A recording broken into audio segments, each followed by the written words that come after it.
It's Wednesday, February 4th, 2026. Fluvanna County School Board Seminar FY27. Mr. Brennan is wanting to participate remotely. I will. Should we do a roll call first? Yeah. Greenhouse is about. Yeah, why don't you give them 2 seconds and then do a roll call on the pledge and then we'll opt Sean. Josh, are we recording now on Facebook? Thanks. Sorry, I meant checklist. My mental checklist. Yeah, I'm just giving a chance to sit down. Morning. Greenhouse. Hey, Safe trip. yeah, everything good. All right, we're about to do a roll call. Yep. Ms. Christ, your roll call, please. Yes. Yes. Dr. Kelly? Yes. Yeah. All right, everybody, please stand for the Pledge of Allegiance, a moment of silence. Dr. lead us in the pledge. Pledge allegiance To the flag Of the United States of America, To the republic which stands one nation, under God, indivisible, with liberty and justice for all. Please.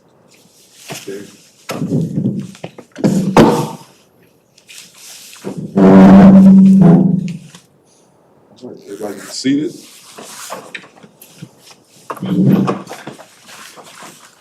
All right, we have Mr. Brennan who wants to participate remotely. He's on military duty, so I will entertain a motion for him to participate remotely. So moved. All right. That's second. Second, is there any discussion? All those in favor of Mr. Brennan participating remotely, please say aye. Aye. Aye. Mr. Evans. Aye, I'm sorry. All right. Mr. Chair, I'd just like to note that in my 6 years on this board, we have always allowed others to participate remotely. In fact, I've done it from some strange places myself. I hope that we continue to, we have a policy that allows up to, I think, 2 remote in a year based on being unavailable, et cetera. And I hope that we keep working together and keep allowing people to both have professional and personal lives and represent their constituents. Yes, definitely with Mr. Brennan providing service to the country. We really appreciate that, and for you to be able to do double duty, we really appreciate that. Thanks for being here, Sean. All right, on to the adoption of the agenda. We can see and hear you right now. Sir, Perfect, thanks. No, thank you for allowing me. I will entertain a motion for adoption of the agenda. Mr. Chair, I move we adopt the agenda as presented. Thanks, Dr. Kelly. Do we have a I'll second? second. Thanks, Mr. Rittenhouse, for the second. All those in, well, any discussion about the agenda? All those in favor, please say aye. Aye. Aye. All right, we have agenda. Now we're on to public comments. We're coming to the time of the meeting for our public comments. I'll remind everyone that by policy, only members of the community, meaning residents, Fluvanna County staff, Fluvanna County Public Schools may address the board unless you are legal counsel representing group interest in today's proceedings. We welcome all community members who are here to give information or opinions. We'll ask you to come to the podium, tell us your name, address, and limit to 3 minutes. We'll start with anybody who signed up. Seeing that there's really nobody here, I don't think there's any public comments today. We'll move on to reports. Section A. That's me, the purpose of the school board seminar today. All right, good morning, everyone. Welcome to the FY2027 board seminar. We're here today with a single clear purpose to lay the foundation for the fiscal year 27 budget. We all know that the budget is more than just a spreadsheet of numbers. It's the most important policy document that we will create. It tells the community exactly where our priorities lie and how we intend to support our students. Our goal today is not to line edit spreadsheets or get lost in the weeds. Our goal is to look at the big picture. We need to identify our must-haves, discuss our financial constraints, and agree on the priorities that will guide the superintendent and his team as they begin the hard work of this budget.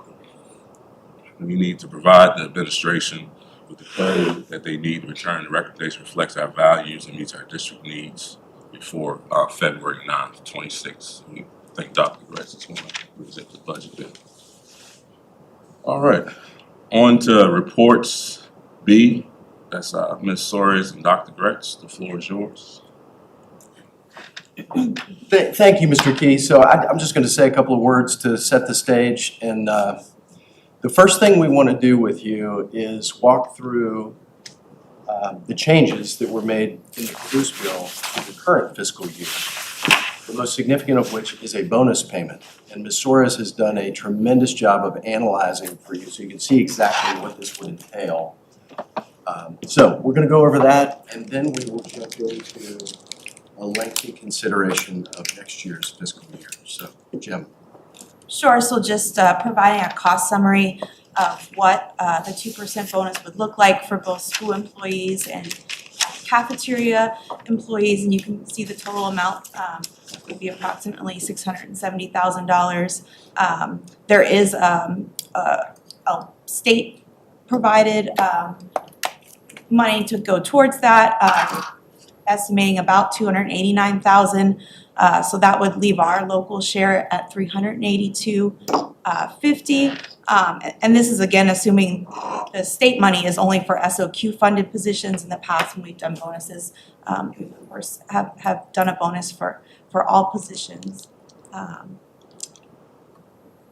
So I guess next steps would be, if there was a desire to consider moving forward with the bonus. The payment doesn't need to be made till June 1st.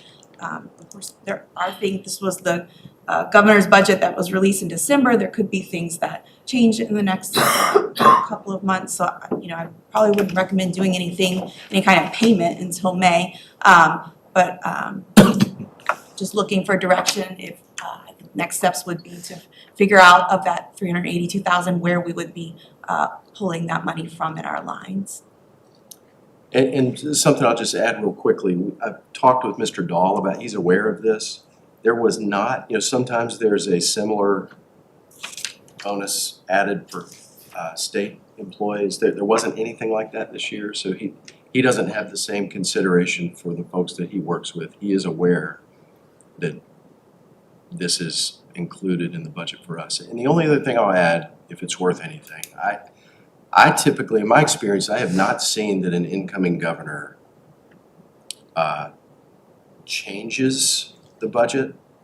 Typically, those kinds of changes, I would anticipate those changes would happen through the session, through the General Assembly process. It doesn't mean she won't. I just would expect that. So, what questions, comments? I guess does it look like our budget would support that? So just kind of like roughly estimate, there are some unfilled positions that could get us probably close to 200,000, but I'm gonna definitely have to do some work in terms of figuring out the rest. And it could be that some money has to be transferred categorically to make it happen. We are up a little bit in student enrollment from what we had projected, so that could play a factor in helping in terms of additional state money that we hadn't anticipated. Could you tell me what the current school enrollment is? Yep, so I think we're at 3255, and we had budgeted for ADM, we had budgeted 3195.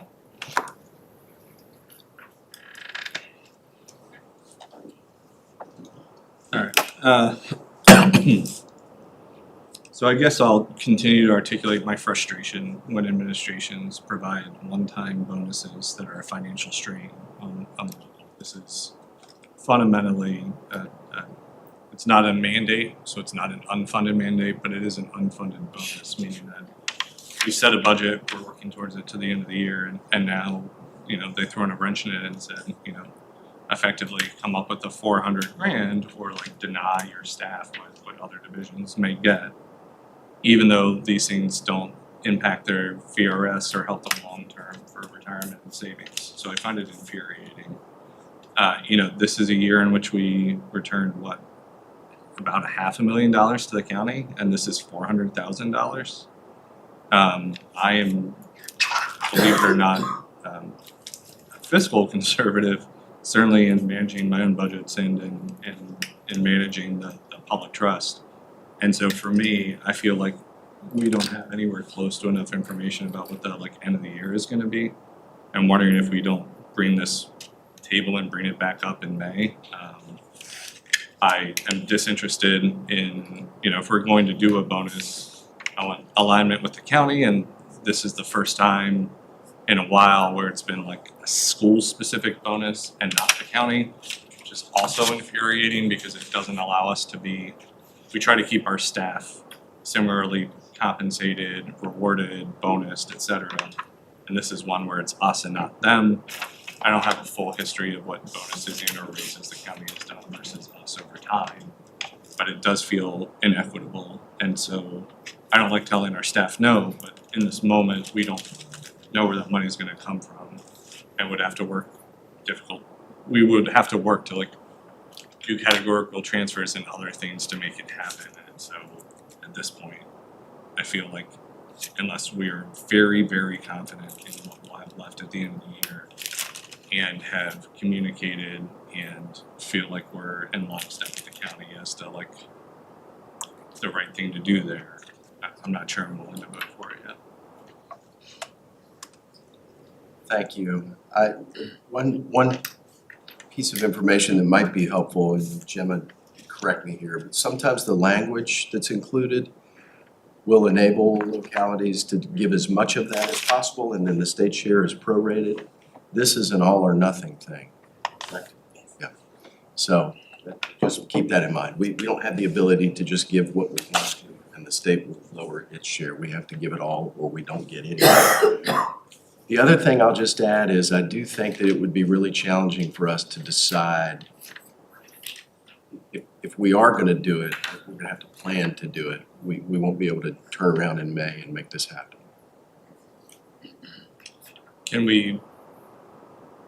I know it's use of staff time for something that is only probabilistic, but can we investigate where and how we might come up with the funds for now, even with full acknowledgement that unless something drastic happens or we have better conversations with the county related to all of this, I am still at least somewhat disinclined to vote for it. I don't want to waste your time, but also if we can find a way to make it work, then having sort of the next steps ready are important too. I don't know what you all think, but we just turned back over, was it 580 or something this year, and if we were to write a $400,000 check, we're managing down to 180,000 as a school division in February. It's crazy. For once, I can agree with James on that, and I think that's a very good point, to try to put money out, and you don't know what's gonna happen later. We don't know what the state's gonna do exactly, but yeah, good point. Yeah, I agree. I think we should just keep looking at it. We have a little time to figure it out, to see if it's possible. For Sean and Anthony, in historical years, it's been both the county and the schools that get the funds and are having to grapple with where do we pull money from if we want to do this, and so we've been able to do it in parity. And part of the reason that this board historically has been successful in getting as much as we can for our staff is because we have warm relationships and trust built between us and the supers, and turning around and writing a big check to bonus our staff is one of those things that could potentially fray those relationships. And so I'm always looking for the best long-term solution, not the thing that's immediately gratifying.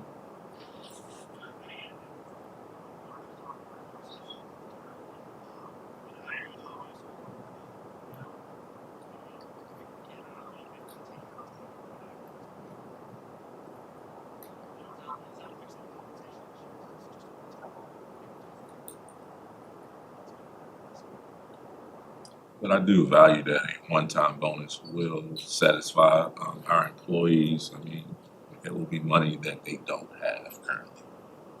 Sure. Can anything else be cut? Correct one thing. Sorry, Anthony. Oh, I'm sorry. Can anything else be cut, to make sure they get this budget?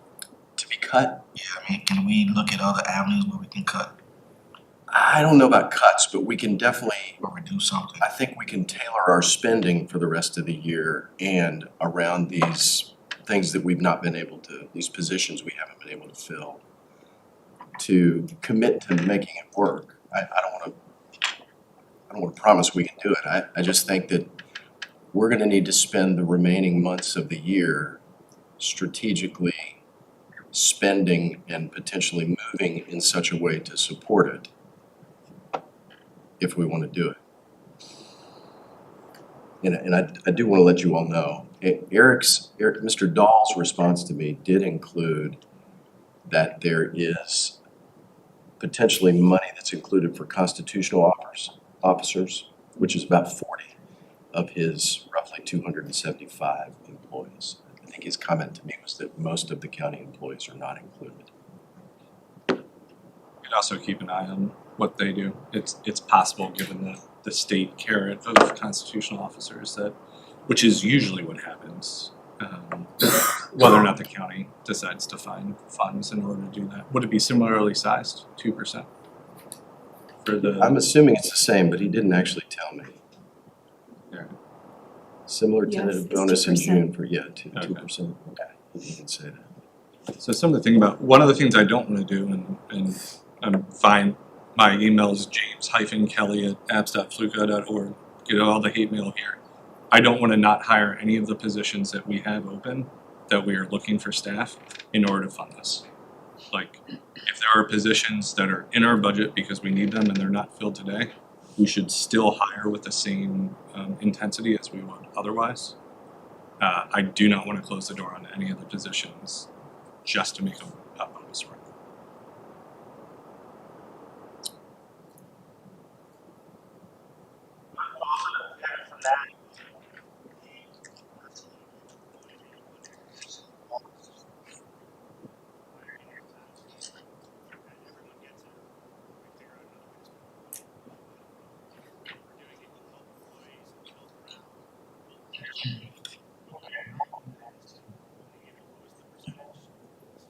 About half.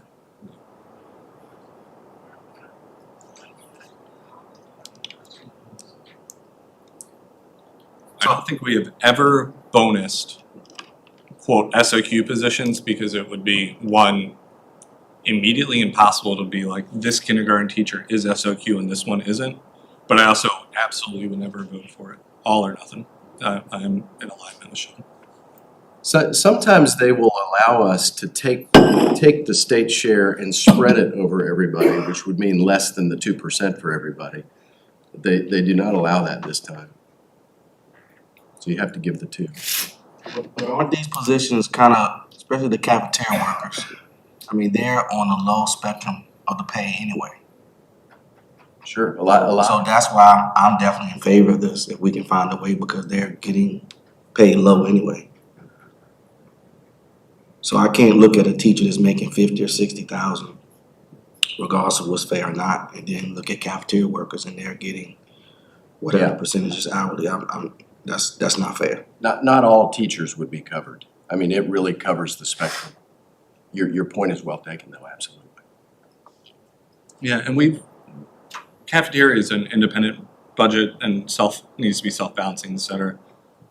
We have, over the last couple of years, as we got into budget season and looked at salary studies and who's behind, who's ahead, we've made specific increases in salaries to populations that have lower incomes over others historically. To, like, for instance, our custodians received I think it was a 7% one year instead of whatever our average was. So we've systematically been trying to sort of bring up the bottom, but I absolutely hear you that on a cafeteria worker salary, that even the 2% on that low wage is a meaningful difference. And none of them would be included in the SOQ. Some teachers wouldn't, some, that's spread all over, but the SOQs don't address the cafeterias at all. Good. Well, that's very helpful feedback. On report C. So we have a lot of information to share with you. As Ms. Soares and I have gone to the schools and shared a lot of this same information with our staff members, my intention has been as much as possible to just sort of sit on my tongue and just say as little as possible and allow Ms. Soares to go through these. I'm gonna do that again today. I do wanna just share there's an activity that I do with my graduate students, and it's basically I put them into 4 groups. One group plays the part of the superintendent's cabinet. One group is the school board, one is the county supervisors or city council, and one is the parent community. And I give them basically a picture, several pictures of a home. And their job is to put together a rough proposal for what it would cost to build that home. And the obvious analogy is each group gets a different house, and they don't know that. The point of that is just to illustrate what I just opened with here, the importance of all of us who are trying to get our heads around what we're trying to build, having a common vision for what's important, what's non-negotiable, what we want for the future, all of those things. And we've done a lot of work as a school division and with you, with our strategic plan to try to answer that question. What's the legacy we're trying to leave? What's the impact we want to have? And what are the non-negotiables? So we're going to share a ton of information with you. Please stop us along the way. Ultimately, as much as you can share with us direction around what you would like to see when we present a draft budget to you, reflected in terms of those priorities. Obviously, every year, and this year, we will have a spreadsheet that we end up with that has some, again, the non-negotiables for the school board that are reflected there. Any potential offsets that we have, and I'm going to reserve until we get there for me to just share my thoughts about that. And then basically a list of things that we've identified, some we've identified for years, that we would consider making a part of that ultimate request. So that's my precursor. I'm gonna hand it over to Ms. Soares and try not to interrupt her as much as possible. She's done an exceptional job with this, and I will tell you, she has, with the help of Ms. Settle, I have contributed in a very minimal way to an extraordinary budget document that is forthcoming that I really can't wait for you to see. So, Ms. Soares. I have a terrible cold, so I'm sorry for my throat, and anytime you're tired of listening to this, he's happy to jump in. I'm happy to take over, but I'm happy to not. Josh, can you go to the third slide page? Yeah. So just a quick kind of snapshot, just sharing some at a glance, across departments in our division. Students with disabilities make up about 17% of our student enrollment. Economically disadvantaged, 35%.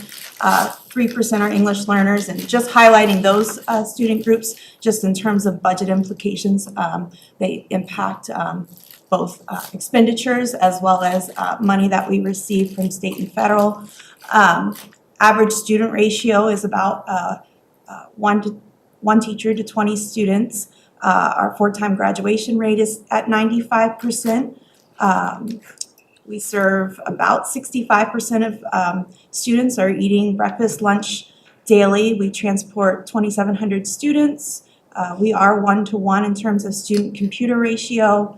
100% of our teachers are licensed and endorsed at the start of this year, and we tend to fluctuate between about 97% and 100%. We do have about 3% that are holding provisional licenses, and then 84% of our staff reside in Fluvanna. Next slide. So just resharing some quick at a glance, again, SOL certainly don't determine all of the work that our teachers provide in terms of instruction for our students, and certainly not the only measurement of student learning happening in our schools, but just in terms of reading pass rate and where we are in comparison to other divisions. Not last, but certainly still have, we've made some growth over the last 3 years and are continuing to move forward in that. And then if you go to the next slide, for math, again, we've continued to see gains in math for our students for SOL performance. We are a little bit above the state average for last springs as well, and are kind of right up there with Albemarle and Goochland. So, next slide. We looked at a good deal and heard about just, the struggles with attendance in our schools. Back in 21-22, we were at 42% of students that were chronically absent, meaning they missed 10% or more of instructional days of the school year, so about 17 days. We have made good gains, and last year saw that decline to 25%. However, when you look at comparison with surrounding divisions, we are near the top.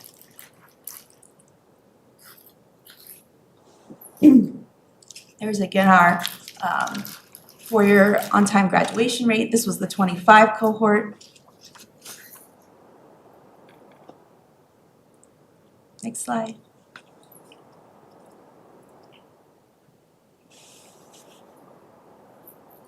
I'll keep going one more, Josh, sorry. I'll just, I don't know, if you want me to pause there or did you want me to pause there out in terms of like, Sorry, so I'm gonna interrupt you just a second. And just a couple of, slides back about the chronic absenteeism. Is it any difference prior to COVID, in the routine the kids got in of not being in school and it is now? It's definitely been an increase. I think I looked when we heard the last presentation that Ms. Harlow Berner and Jessica Lavin came and did. We looked back to 2017, and I think our chronic absenteeism rate was around, 14%. So, and I think Louisa's at the time was maybe 4 or 5%. So in Fluvanna, it definitely has, even before COVID, always been a concern. Yes, sir. It's a lot higher since COVID.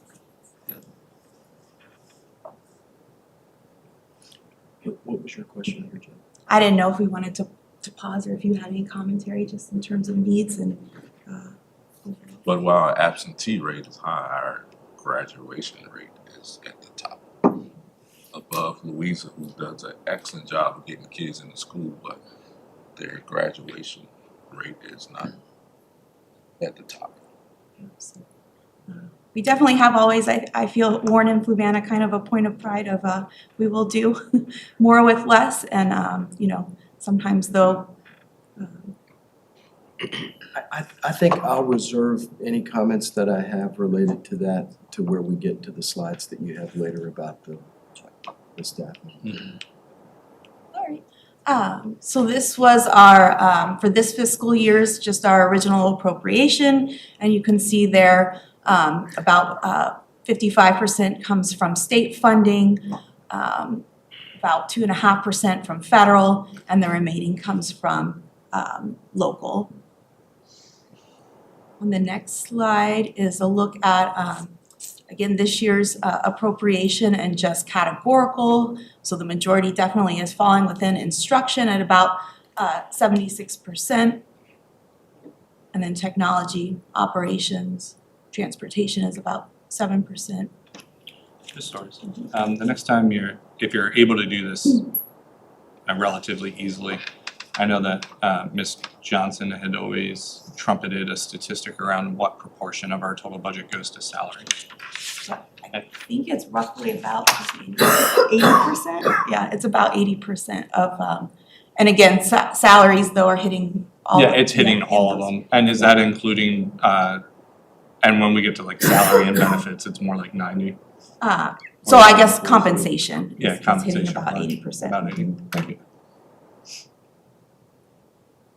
And then on the next slide, this was something that I think has come up a couple of times in Board of Supervisors meetings. So just did a breakout of, we're actually fiscal agents for quite a few different programs, two of which are part of our appropriations. So, about, is it 96% is our money that, we are using to run our budget, but within that appropriated number, about 9% or 0.9 or $500,000 is project return, and about 2.3% is governor's school at about 1.3 million. So those do run through our operating lines.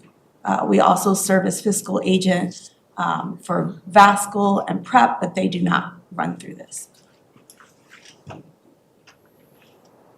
There was someone at the door trying to get in.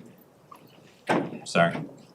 Does anyone have any questions about that? I think sometimes, not necessarily on the school board, but it has been expressed in some meetings that we're in, there's a little bit of confusion about these fiscal agencies increasing the school's budget.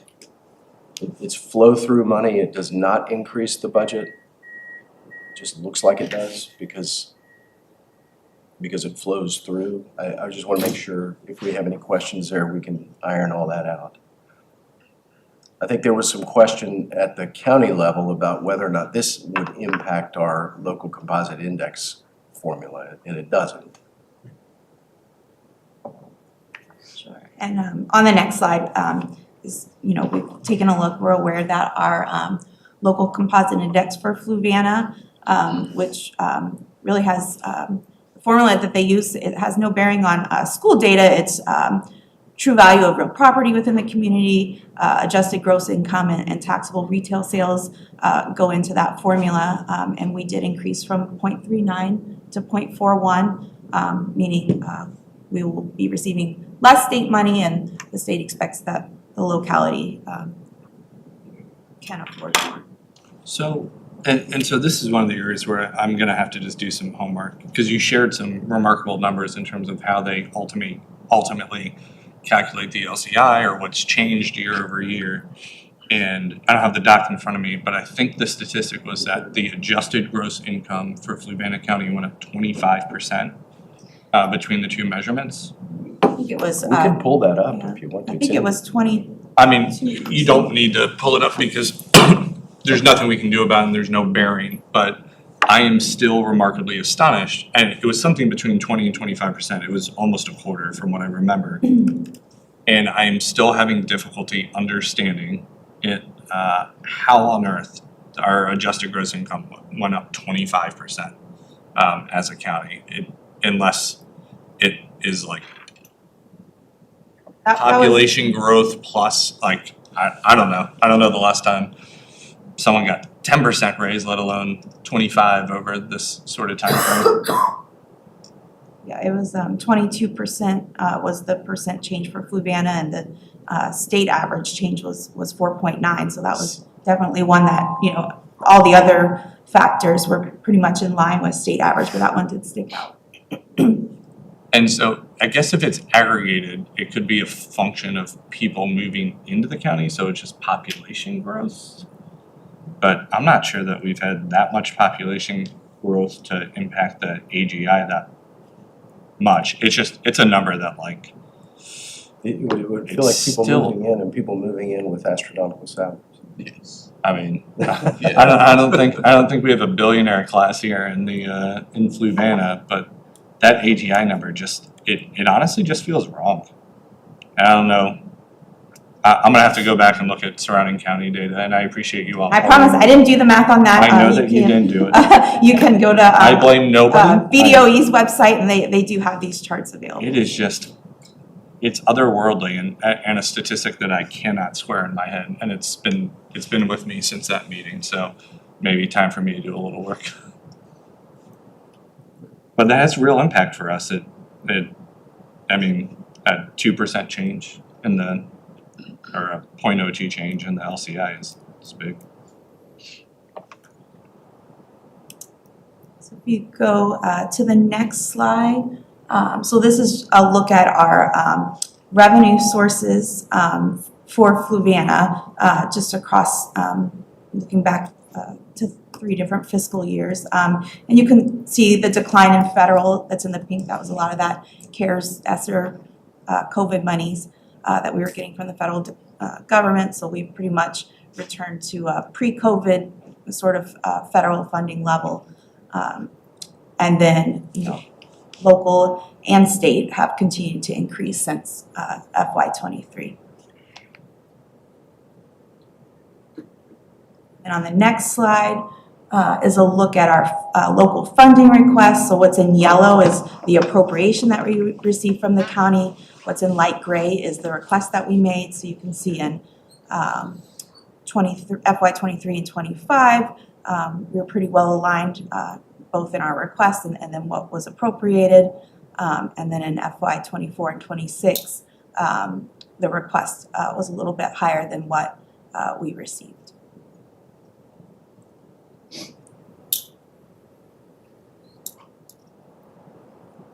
On the next slide, this is a look at our per pupil expenditures. So they have continued to increase over the years. We did have a slight decline in 2025. Differences in enrollment. Federal dollars also go into this per pupil, and we've seen declines in the federal from the COVID CARES. On the next slide, that yellow is the state per pupil average, and then you can see we do have the lowest per pupil by division. This data is from FY24, the ASR. They've not, I think in April, they'll release the FY25 ASR to be able to do division comparisons. So just note this is from FY24. And do you find these to be apples to apples calculations? Yes. Okay, so we really do have the lowest per pupil expenditure of the collective set. What's reported to BDOE, yes.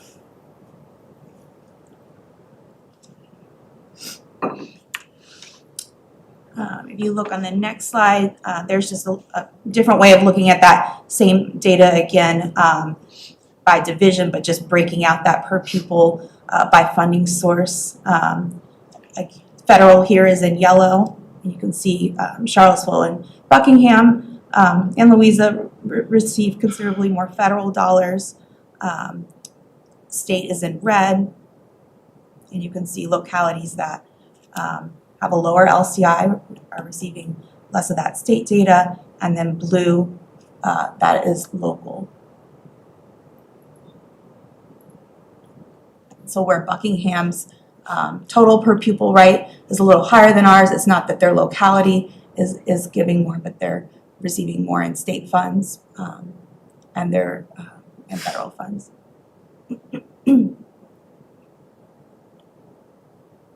So on the next slide is just a simple look at the crosswalk of FY26 and 27 state templates. So that 31 million is what was budgeted for FY26. FY27 is what is in the budget, that 33 million. So there is a difference and an increase in 3.1 million. We talked last time of even though our LCI went up, in terms of like state money is lost because of how they did a lot of the re-benchmarking, because of our slight increase in enrollment. It really didn't have the negative impact that I was expecting to see. Of that $3.1 million increase though, I think it's important to point out, so that's not all of ours. 1.5 is Fluvanna County schools, and about 1.5 is the Project Return Governor's school money, right? That's in that total amount.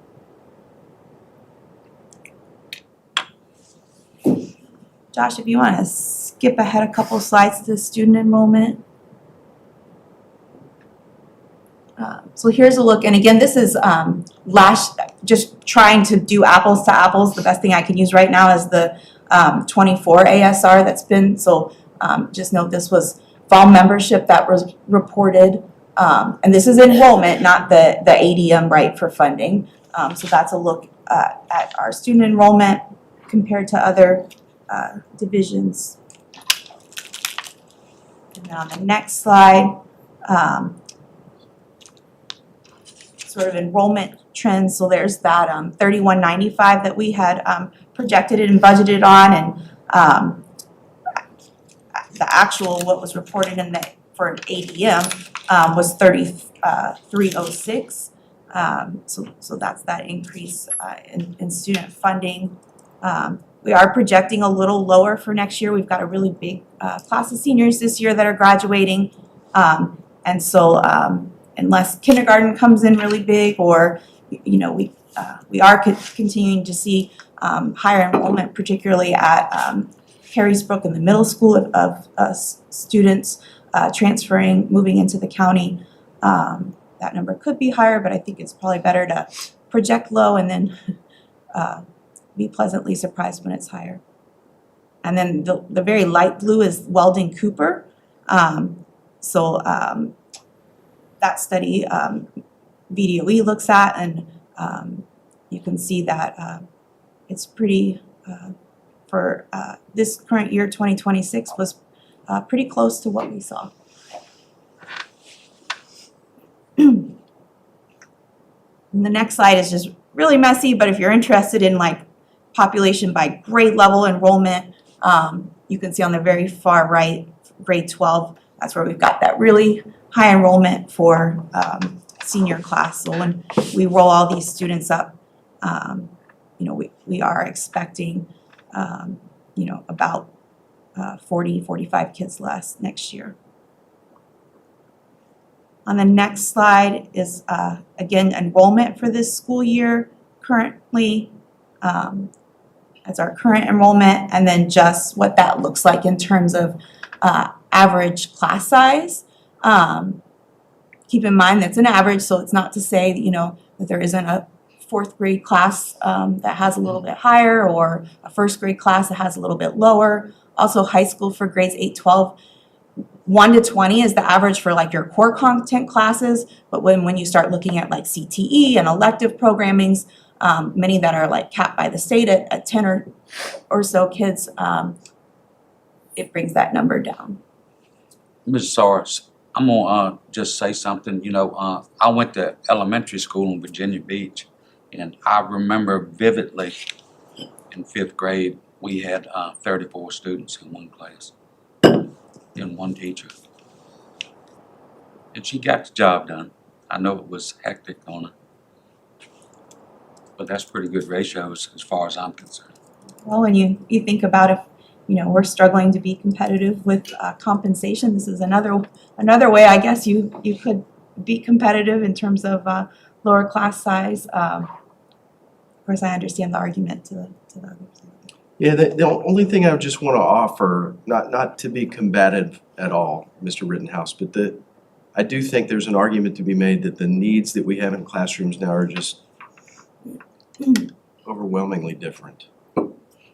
Yeah, I know you've told me that before, you know, that it's different now than it used to be. I don't really know why, other than kids are more dependent, they need to be coddled more. They can't handle things, I don't think, like they could. They have social media disrupt them all the time, putting pressure on them, and yeah, it is different. I can see it in my grandchildren. There's differences in schools, I think, I don't want to take us down a rabbit trail, but I do think schools are expected to address some things that we weren't necessarily addressing when I was in school. It should be handled at home, yeah. But I'm not meaning to argue with you. No, that's fine. And then on the next slide, we had looked at, this one is a little bit trickier to try to get apples to apples. So, but kindergarten class size, just, you know, in comparison to other school divisions. Each one of these kindergarten classes have an assistant in there? In ours, Yeah. we have a ratio of 1 assistant per 2 classes. So we have six instructional aides that support kindergarten, and we have 12 kindergarten classes. And then on the next slide, again, again, looking at these three student groups in particular, just, they impact funding received, they impact expenditures, needed to educate, and then we have seen a decline in the last 2 years with our economically disadvantaged group, with our English learner group to some extent. That can also, though, kind of be, for English learners, it could be that they are then meeting the WIDA benchmarks, right, and are no longer, like, we're still having to monitor for 4 years, but they're not showing up in terms of receiving services. But you can see the one subgroup that continues to grow is we are up 19% just in the last, since the 22-23 school year for our special education students. And then on the next slide is just a comparison of some of the student population groups in comparison to other divisions. Yellow is disadvantaged. We're kind of in the middle, but you can see blue is special education, and we do have the highest enrollment, at least as of last year, for comparison data for special education students. We do have students that move to Fluvanna County reportedly because of our service to special ed students.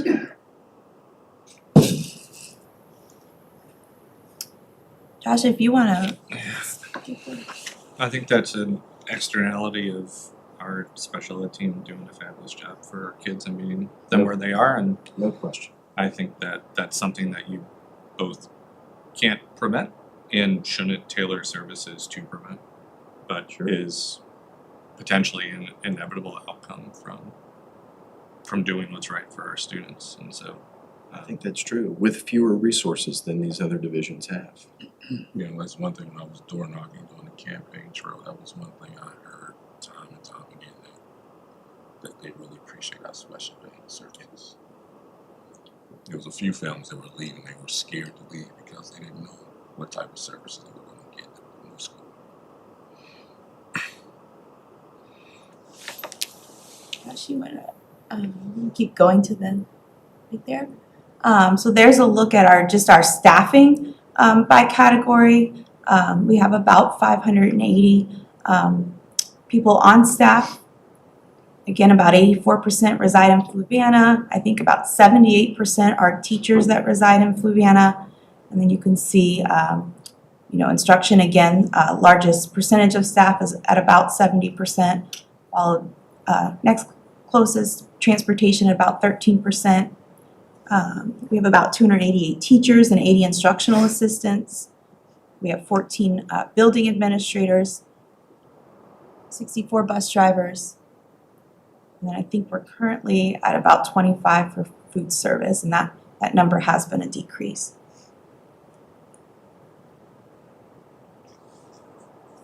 On the next slide is just a look at where our teachers are in terms of on the salary scale. This is more for budget. It doesn't necessarily, if a teacher was a career switcher or maybe taught at a private school, doesn't necessarily always equate evenly to years of experience. On the next slide, again, where we are at step,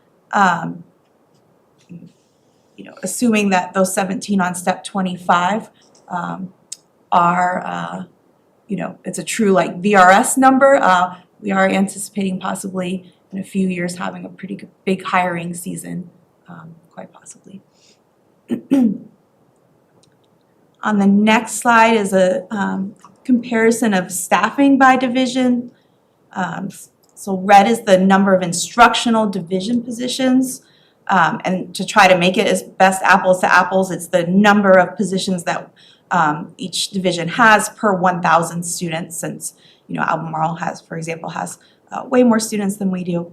But we have about 1.2 instructional division positions compared to, I think Charlottesville has 8. Instructional aides, we actually have, I think, second highest We have 26 instructional aides per 1,000. Teachers, we do have the lowest number per 1,000 at 82. I will kind of say, in terms of apples to apples, the teacher also includes like librarians, elective staff, counseling, anybody that's considered a teacher. So it could be, our class size averages were pretty similar, so it could be that other divisions that are higher than us have more, gifted like specialized teaching positions where we primarily have core content teachers. On the next slide was just a look at the types of literacy supports by division. We have 6 reading specialists, which is an increase from years prior. We didn't always have one supporting at high school or middle school. You can see, Charlottesville has 24 reading specialists and 12 instructional coaches. Math supports, even fewer. We currently have 1 division math support, and then we have 1.5. One is a part-time interventionists that are supporting math at the middle school and high school. And remember, those are the all-in funded positions that are not currently part of our operating budget. On the next slide is a look at positions that support social work, mental health, attendance. Oops, This is sorry. math, yeah. Did I skip math? Did we talk about math? I don't think so. Oh, I thought I talked about math. That was the two 1.5 math interventionist positions that we have that are currently all unfunded, and you can see the others. And then on the next slide, again, student outreach. There you go. That one, sorry, Josh. Yep. Student outreach positions, we have 4 for Fluvanna.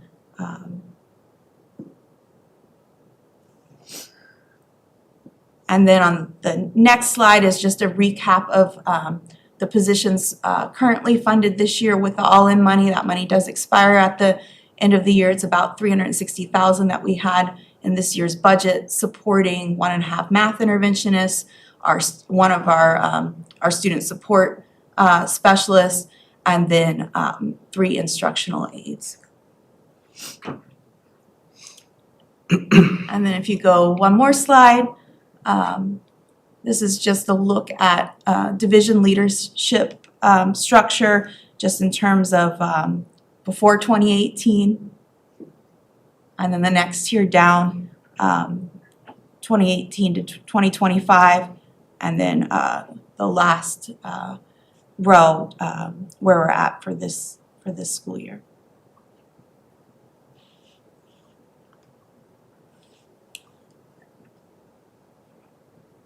It's pretty bleak.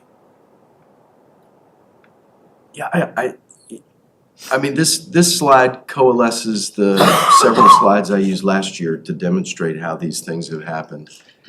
I think it's, the numbers speak for themselves, and I guess I just go back to, in the beginning, what is it that we are envisioning? As I go back to any of these last 5 slides, the divisions that we're compared to, I mean, yesterday I was getting screenshots from parents about what Louisa's doing with the snow and what Albemarle's doing with the snow. The divisions that we're expected to keep up with are resourced infinitely better. And that's not a complaint. It's just a fact. And I just think we need to look at that. Over the last several years, you can look at, I mean, we have people in the room, it's Don Stribling's job on the right. You can see how it's changed. It's gone from somebody in charge of operations to somebody in charge of operations and HR and student services. It just keeps getting added. And the attention that somebody can give all of those different operations without the support underneath, which is what the other slides demonstrate. I think we just need to just need to think about what we're envisioning and what we want for our schools and what we want to accomplish. This will be a silly analogy, and I hope it isn't offensive, but the reality is, if you give Tom Brady Nerf football, he just can't do the same thing that he does with a regular one. And our teachers are getting extraordinary results with limited resources, but they are not getting the results that they would get with the resources that we used to have, much less the ones that are being identified that we need. They just aren't. And I don't think they will. We will. This is our team. Josh, do you want to skip down to a couple of slides to the compensations snapshot? So this is just a look back to 2020 of what we've done to address compensation, including benefits. Last year, all staff received a 3% or step, and then custodians received the largest increase. I think it was an average of about 8%, and then, that's 24-25. And then we held staff harmless. Last year, staff also received a 3% or step, whichever was higher. And then we did, though, pass on $150,000 in health insurance of that $600,000 increase.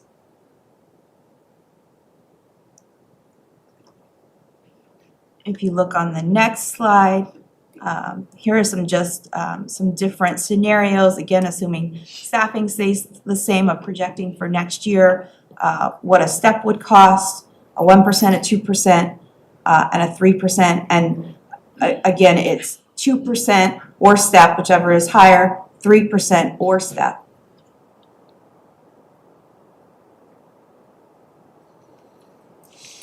Do we know what the surrounding counties are currently discussing publicly?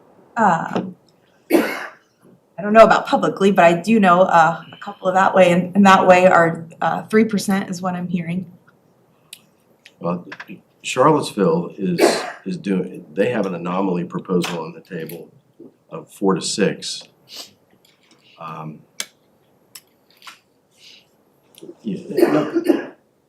Nobody's shared it publicly other than Charlottesville, so I think we just need to wait for them to do whatever they say they're going to do.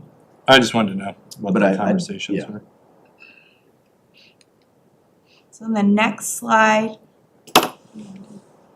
so again, this is using data that's reported by other divisions, so as best to apples as we can. It is a year old, but just a look at average principal salaries for some of our surrounding divisions. If we'd run this 4 years ago, Fluvanna would have been way down there. The numbers that we had before we did Yeah. the first salary study were appalling.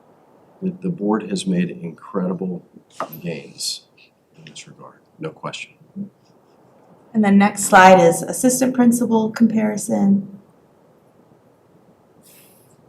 And I just picked a few. I have not gone back to add Buckingham in yet, but I will at some point. Instructional aid salaries. And then teacher salaries. Oh, I'm sorry, there's instructional aid salaries, which are the lowest average. And then They got the largest increase Yeah. the last couple of years too. Nice, yeah. I mean, look at that number. You tell me how you live on 25 grand here.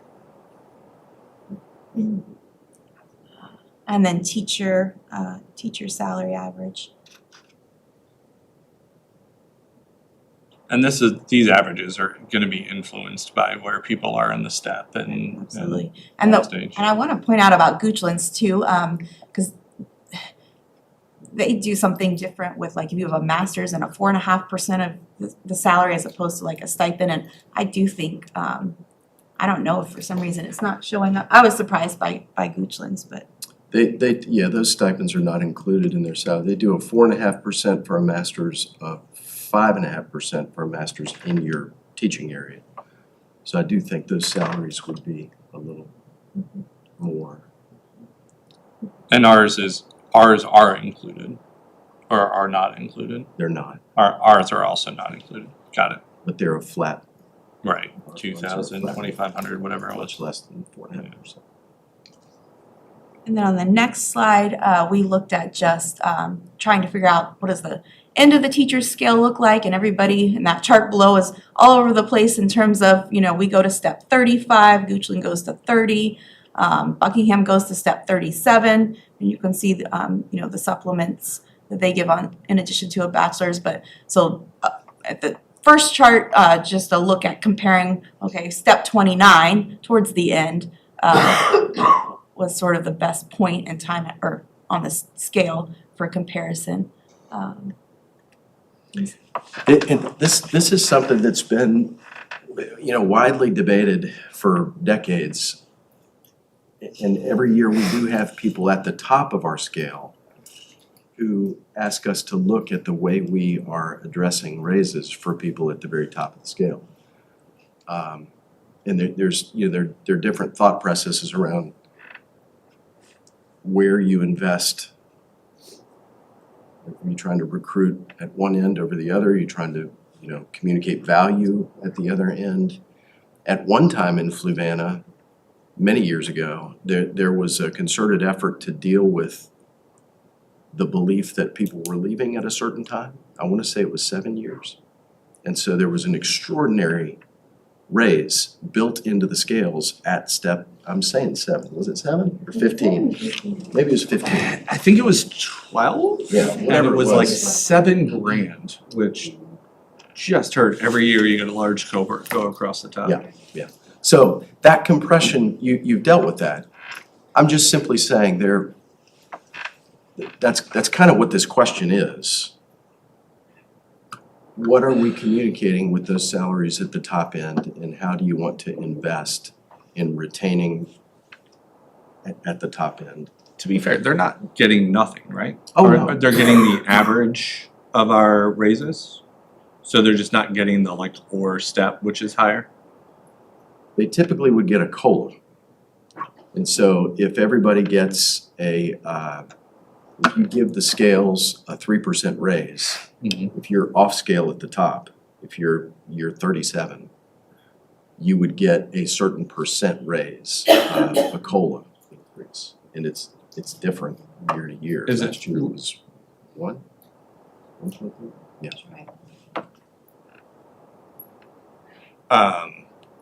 So if this year we did 3% or step, whichever is higher, the folks off scale would get 3%, right? No, the cost of living. They did not. Just get a cost of living. That's right. And that's been the complaint. Sorry, who else is getting the? Yeah. Because I think, I actually, that's new to me. I would have just assumed, because the people that I was looking at that are off scale, I didn't do COLA on this. I just factored in 3%, when they're baked into that projection, right, for thing. People off scale, I just gave a 3%.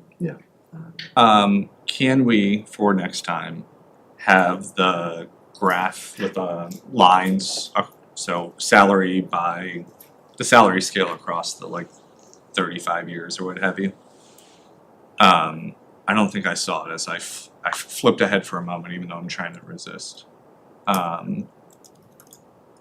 So if it is I know the one you're talking about. yeah. It's If not- it, I don't need the historical, it's just a line graph of what the salaries are at every step. My thought here is that one, we should be more explicit moving forward about when we make statements 3% or a step or what have you. I wanna make sure that I know who is it that's getting this COLA as opposed to the raise that we're giving for everybody else. You guys give increases to the scales. Right. So anybody on a step on the scale. Okay, and what's the alternative? A band, right? Well, you give raises to the bands and the scales. Go ahead. We actually did, that percent last year? Right, so, So it was the but they, year we have always given, if we give a scale or whatever the percent increase is, and if they're off scale, they get the percent, they don't, it's not based on COLA. Okay. Okay, so that is so critically important, and I wanna make sure that we stress test this with other job functions. I wanna know when we vote on something and it's like 3% or a scale, I wanna know who's not getting at least 3%. And so like, I think it's the first time in like years that we've used the word COLA at the table, which is why I was like, that doesn't feel right to me. There were people off scale when we addressed the A and B scale, I believe, is what I'm Okay. confused with, who we did not give that percent until they were already over that step that they were on, until Okay. they caught up to that Well, step. because when we do the scales, we make sure that all Yes. the scales, right, have, you know, if it's a 3%, all the scales have a 3% average, and then, but then anybody that's off scale, or, you know, when we go back and we look at contracts, you know, 'cause people do crunch numbers, right, and they would reach out, I would imagine if they heard everybody was getting because it's typically been, you know, 3% or step, whatever is higher, so if they didn't get at least 3%, I am confident the people that I Yes. speak to who are off scales would dial me more frequently if their last raise was 1% instead of 3%. Yes. I'm confident in that. I was confused.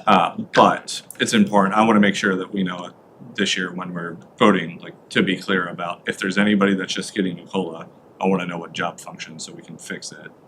And so, you know, I don't know, so the reason that I was asking about the graph is just like to figure out sort of like, all right, well, what is the average step going from like 25 to 26 to 27? Is it less than 3%? I mean, I don't know what they are. I mean, I think I know what you're talking about. I can bring, I can bring the salary charts that we've done, you know, for example, at 3%, and you can see the average down each scale. But here's what the scale is for 25, 26. Here's the proposed scale for 26, 27. Here's the average percent increase, and they all are 3% or higher. 3% or higher. Well, at least that's the ones so far that. Okay. I would like to talk more about or speak more about this and as a board decide whether or not we believe extending our scale further and like hard coding steps for people above whatever we're maxed out at 30 or 35 is something that we care about. It will ultimately have additional cost versus and it's not that we don't care, or whether or not we believe that the average raise that we give to staff, the 3%, if you will, is fair or equitable for people who are already above and beyond the maximum of the scale. Because I kind of go both ways on this one, and in some ways, so long as they're receiving the like average raise and not the like, obviously there's no or step there. You know, if they're getting 1%, I would feel very compelled. If they're just getting a call, very compelled to write that far end. If they're not, then I think we should talk about it again, but by comparison to some of the crazy needs that we have elsewhere, I don't know if that's where I wanna invest our money. But I also want us to, you know, remain competitive and have teachers who wanna be here, who decide not to retire because they enjoy what they're doing but don't wanna feel like they're losing by comparison to surrounding counties. And so I think there's some needle to be threaded there.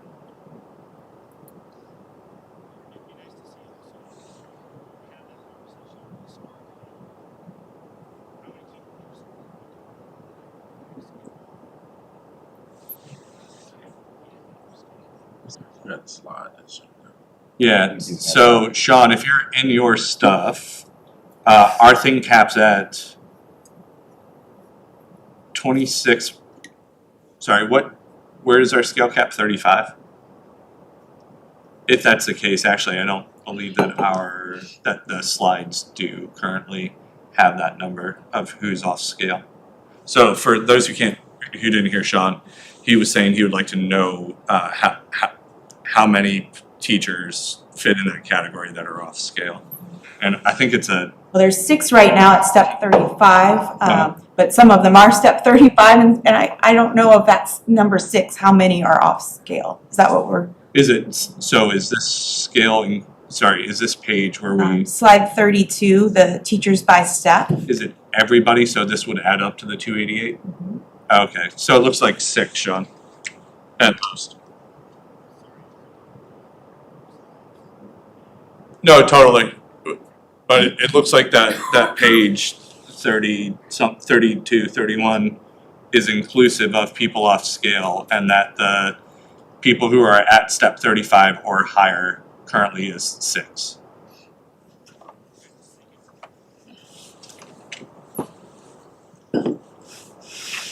But people are living longer, people are working longer for sure, and so I suspect that we'll increasingly have people that are off scale if we leave the scale where it is.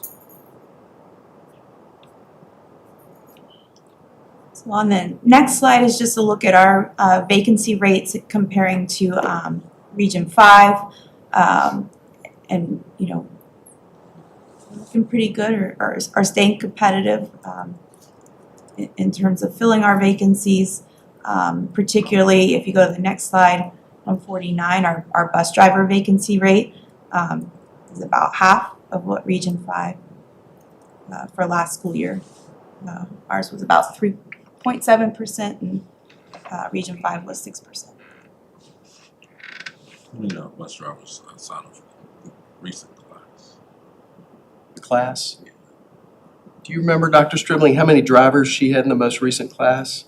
In the most recent. I wanna say it was 4. But I'll Yeah. confirm that. I think it was 4. It's incredible what this county has done with the transportation department and keeping buses on the road and drivers in the seat. Real credit to Brenda and Pete, who recognized that we were about to be in some real trouble and recommended a hard pivot as it relates to what we were paying bus drivers. And that doing the right thing, making sure they're fairly compensated and feel valued has had just like a huge, like long tail in sort of keeping us staffed. I'm sure it requires a ton of maintenance, but it is considerable. What is the retention rate for bus drivers? I don't have the fog Very well. And, I'm sure we can bring that to you. I don't have it off the top of my head. Like, do you know on average how many bus drivers we hire each year? Or how many? Probably have to bring that to you. There's no set numbers, it really depends on each year. Based on attrition, resignation, retirement. I'll see if Valerie has that while we're in this meeting, but at the least, we can bring it to you. Yeah, paying people with a CDL less than $20 an hour to drive is crazy, and that was the jump we made was from I think 15 to 20 on the entry level, and that's what kept us fully staffed when we came back from COVID. Every other surrounding county was having trouble. It wasn't easy for Valerie and team, for Miss Marsh and team, but I think we had the fullest transportation department around because Miss Gillum at the time was hearing others surrounding counties say they were struggling to hire and maintain, and so there was a recommendation to increase the pay, and it was really effective at keeping our kids to school. I know that some of the surrounding counties had to allow kids who were close to schools to walk, and that's just like not something we can do here. I do think it helps that we offer health insurance to our bus drivers, and not all of the counties around us do that. So speaking of health insurance, on the next slide is just a recap of from when Mr. Irby came and shared just about our self-insured model. We structure our rates so that we can stay solvent because we are responsible for paying our claims. So on the next slide is again what we're projecting still. a 9% increase, which is less than the increase we saw last year, but just because the base amount for health insurance increased last year, that number has gone up from 600,000 to a 9% would be about 690,000. I should have from Mr. Irby the health insurance rate sheets, as well as that any information he can provide about comparison models for surrounding. He said he would have that available tomorrow, so I'll be able to bring that to Monday's meeting on the 9th.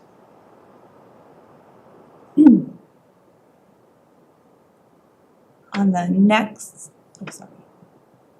next slide is just to look at our the rate change that are going to see for next year, which is going to result in savings for our VRS and other fringe benefits. So the overall, there was an overall decrease for both professional and non-professional. Again, not in terms of employee, but what we're paying as employers, the contribution rate. And then, for example, we do expect about $700,000 in savings. And that number is based on a scenario where we would give a 3% compensation increase. Is that already baked into your math on slide? No, I decided to keep it separate. So the 1.1 million that we need to do a 3% increase, if we did a 3% increase and the VRS number, We'll back this we up. could back 700K out of it. That might be the best thing you've ever said to me. Let me ask you something with that VRS. Since you guys reduced it, what, like 2%? What made you want to do that? Just curious. Do you have any flexibility to go make it down to 11% just to So say the, the offset? Those are state numbers. We don't Oh, have any. okay, I got you. Okay. they're set. And again, it's not going to impact employee side, right, for our employees. It's just the VRS set those rates. The state, I think they move money from the literary fund to kind of help get those rates down. So it's a savings to employers of what we're having to contribute to VRS. So it's definitely a good thing. When I heard literary fund, I wasn't quite sure what that meant in terms of, but where did they take that money from? But apparently literary fund is has to do with like construction, or school construction, so. So for Anthony, the VRS is about managing the state portfolio retirement pool. And so when their proceeds and or like their market return on a given year is higher, meaning that the pool grows, they move back and forth and raise or lower the VRS rate to ensure that the system is solvent and producing the amount of return they need. And so if it's a huge year, blockbuster year, lots of gains in the market, then they'll cut VRS, and which gives immediate term relief on paychecks. But then if the market tanks, then the VRS rate I feel like it kind of goes back and forth, kind of like how the Fed manages the interbank money lending rates. So none of which we have any control over, but I think we routinely say thank you and then probably swear privately when it goes up, because every time it goes up, we gotta go ask for more money. But There's an overall premium, if you will.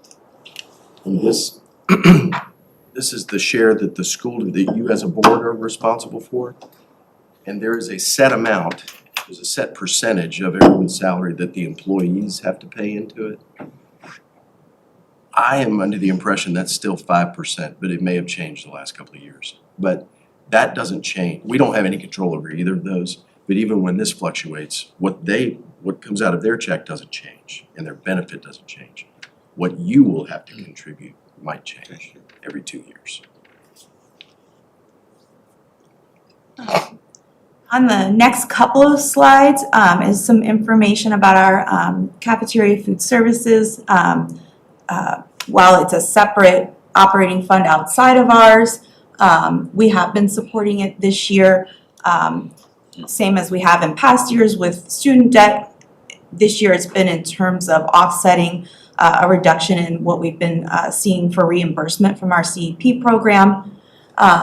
You can see on the top graph that we have drastically increased the last 2 years, meals that we're serving since moving to CEP for middle and high school. On the bottom slide, you can see we're serving more meals with less staff, so we have reduced staff as a cost savings measure. I think we're definitely at a point where we could not reduce staff any further. On the next slide is just a historical look at the average cost per meal. That spike is during COVID, so this cost per meal takes into account both staffing costs as well as food and material costs. And that spike was during COVID when we were having to do meal delivery. So even though food at the grocery stores, right, is going up, we have been working really hard to keep our, we've seen a decrease in our costs per meal served. So Ms. Jones has been working hard to just stay within a budget that is closest to the reimbursements that we've been receiving. On the next slide is a look at just a historical look at the cafeteria's fund, in terms of blue being the balance that they have started the year with, and the red being either a profit if it's above the line or a loss if it's below the line. You can see where we started seeing a loss in 2022 with the CEP, again, just in terms of our reimbursement rates not getting us near what it was costing to serve a meal. Starting in 2022, we had a pretty healthy bank account balance of about $1 million, and then over the last several years that has been expended to date. And so this year they started with not really so much a negative balance, but we had to support from the general fund. We had to support the cafeteria while we were waiting for reimbursements to catch up. On the next slide is a look at just the ISP rates, which go into driving the calculations of how much you get for reimbursement. And you can see Fluvanna ISP rate is pretty similar to our disadvantaged rate at about, I think that's about 0.36. And you can see where other school divisions have rates much higher, that they do participate in CEP. Goochland's is lower than ours. However, Goochland is not currently participating in CEP.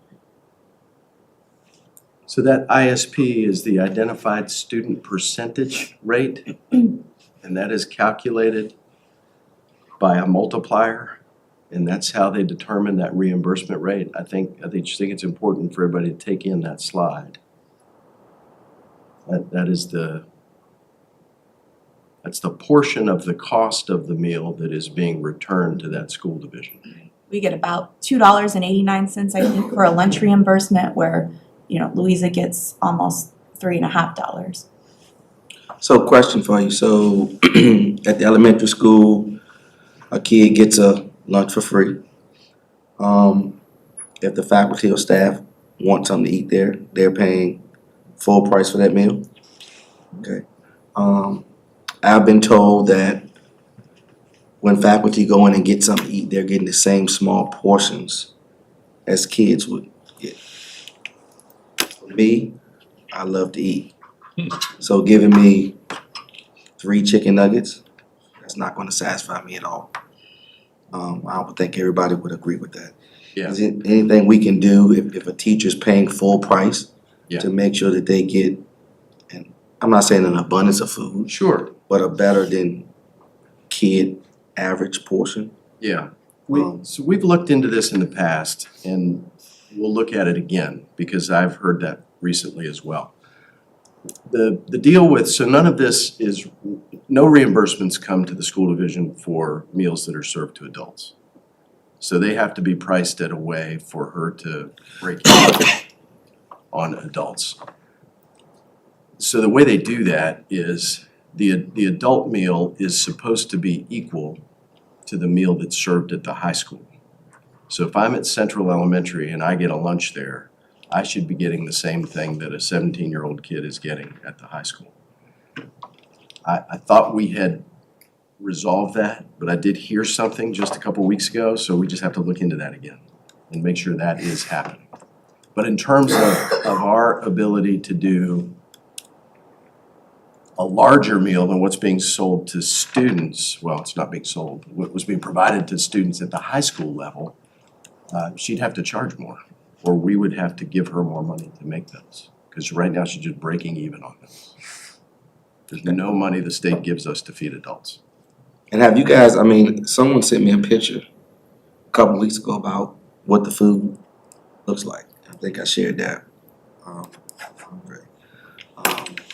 To me, it's not acceptable. I mean, I'm seeing someone put like one stalk of broccoli. It just didn't look good. I'm just curious at, one, how are they determining what food to give these kids? Make sure it looks presentable, because you know some stuff can look presentable, stuff cannot look presentable. If it doesn't look presentable, no one wants to eat that. I know that's how I am. If it doesn't look presentable, I'm not eating it. If it looks presentable, I'm gonna give it the benefit of the doubt. So I'm concerned about that too. Just making the food looks presentable for kids. It may not taste the way you want it to taste, but at least it looks. I'm really concerned about that too with, you know. We can definitely dive into that as deeply as you want to. We can pop into some schools and take a look at some meals. We've talked to a lot of kids. I have kids in the schools. I hear different reports about food. Some kids love the food, some kids can't stand the food. The best way, I think, is for us to actually just look at it. And we can do that any day. Or I'm happy to do it. But to answer your question, yes, absolutely, we can look at that. Sorry, so the next slide is again, just a different way of looking at how that ISP impacts reimbursement and just a division comparison. So the yellow is the average lunch reimbursement that we receive per meal, and the blue is the average reimbursement that we get for breakfast. On the next slide is a look at, just a historical look at cafeteria debt that's been supported by the general fund. And then you can see this year, to date, we've supported the cafeteria out of the general fund. I think the number is $286,000. And that again is because the past several years in terms of CEP participation, right, they've been drawing on their bank account balance, and then this year they did not have that bank account balance, so we've been having to find that money within our operating lines. At that pace, can it continue? So we are, a good chunk of it was at the beginning of the year before reimbursements have caught up. It's actually been several months since we've had to do a contribution. We do think that we're gonna probably May, June, have to do one more. We're anticipating that for the year, it'll probably be a total of about $320,000. Yeah, I'll note that there is no larger crime to me than a hungry student, period. Hungry kids are an unacceptable thing and a hill I'm willing to die on. Come at me. I think that we should be putting a wedge.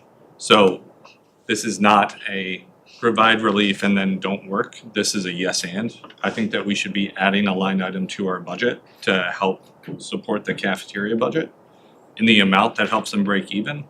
But we should absolutely continue to do more with less, meaning find ways to make it healthier, find ways to make it cheaper, find ways to do all the things so that we have that kids are getting what they need nutritionally. It looks good, they're excited to eat it. But with the reimbursement rates as they are, where it's a fool's errand to expect us not to have to support it. And I genuinely believe that we should just be adding a wedge in the amount of $320 into our budget for the cafeteria. We're already writing the checks anyway. We're gonna continue to write the checks. It should be budgeted and predictable. And so I think that we should both add that as a line item to our budget and then continue to monitor and have a focus on the cafeteria budget throughout the year, so that we don't have surprises and that we can manage to the budget, including our placeholder. Currently out selling like a la carte items, drinks, sodas. I mean, I know it's not healthy, but Not sodas, but we are doing the à la carte. You know, we've worked really hard over the past year to try to resolve this growing debt. Before we entered the CEP, if you remember, we weren't doing it at all. And then during the pandemic, it was provided to everybody. And then following the pandemic, we participated with 2 of our schools that were eligible, 2 were not. Middle school and Central? Or was it the 2 elementaries? Central and The two Carysbrook and. 2 elementaries were free to everybody, and the other 2 were not. And the reason, well, the middle school and high school, when we first started with Central and Carysbrook, weren't eligible, so the Right. the federal government lowered the rate to qualify you to be able to participate, so then that third year, middle school and high school, were allowed to participate. Yeah. So the meal debt, the unpaid lunches and breakfasts continued to increase. I think when I first came here, I'm not doing well off the top of my head today. I feel like it was around 40 maybe, 40,000. We got about 12 from a local church maybe towards it, but anyway, my point is, it went from 40 to the year before CEP, I wanna say it was upwards of 100. No, well, it 70? was 100, it was, for some reason, we did like a payment for 2 years. It was Okay. about 70,000 per year. So, I'm sorry, that was the debt? That was Yeah. student. Paying the, yeah, it was going up every year. We are already paying 100K, or estimating that we're gonna have 100K in debt. And at the time, our estimates of what it would cost to be on CEP, like how much more because of the reduced reimbursement rate, how much would we have to pay? Our estimate at the time was 100 grand. And so in that moment, and this was a previous board, it felt break even financially, and every student who needed a meal would get a meal. That number, 100K, is bigger now than it was then.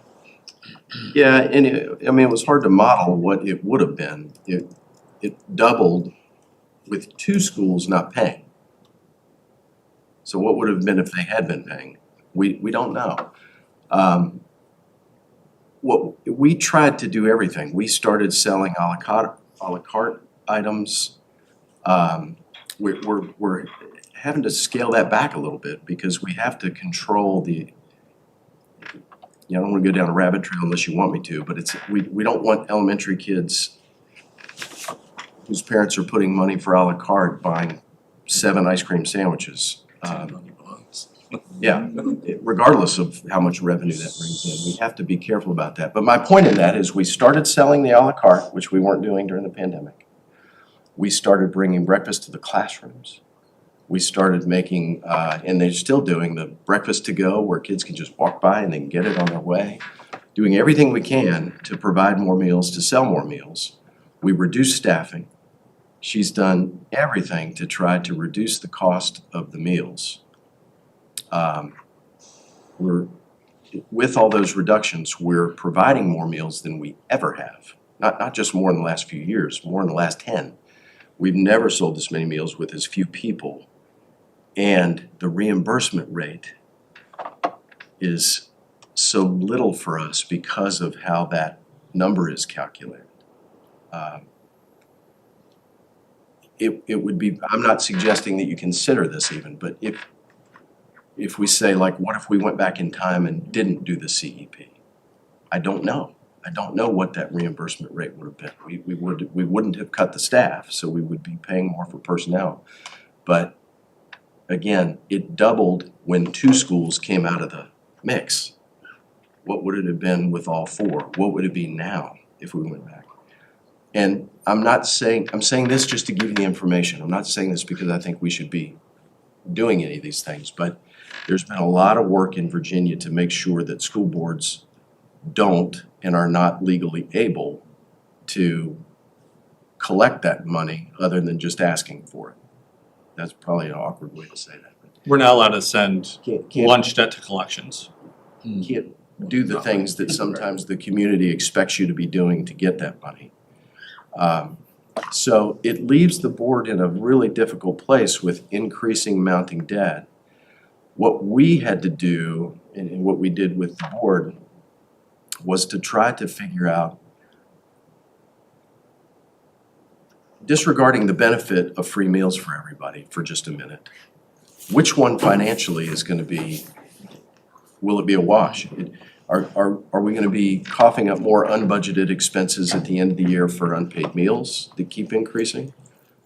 Or the fact that this reimbursement rate might not cover the whole cost of a meal if we're able to provide them free to everybody? I do think that the biggest change that we've experienced since we made that decision is the cost of food.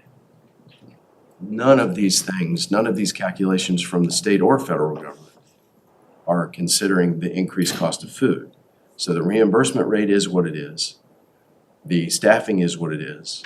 We can sell as many as we want, but we don't have any control over the cost of food, which has changed since we made that decision. That's just to give you the information. So in terms of novel ideas in order to like help the cafeteria budget, above and beyond the fact that if we're writing the checks anyway, it should go into our revolving budget. Are we legally disallowed from, and or do we currently offer things like coffee to our high school students? Is coffee something a high school student can get? We in aren't the doing cafeteria? coffee, and I don't know what the restrictions are with caffeine.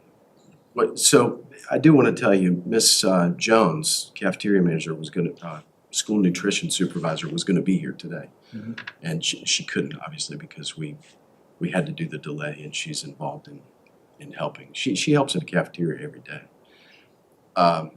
I do think it would be a benefit for her to be here to answer some questions and to explain some things about the kinds of food that we're ordering and the restrictions like that. Yeah, well, I would just like Pretty to. strict guidelines on what you can offer. Yeah, I would just like to investigate if, in a world in which there are no stupid questions except for mine, are we disallowed from offering Starbucks-like drinks as an a la carte item, either during the lunch sessions and or after school?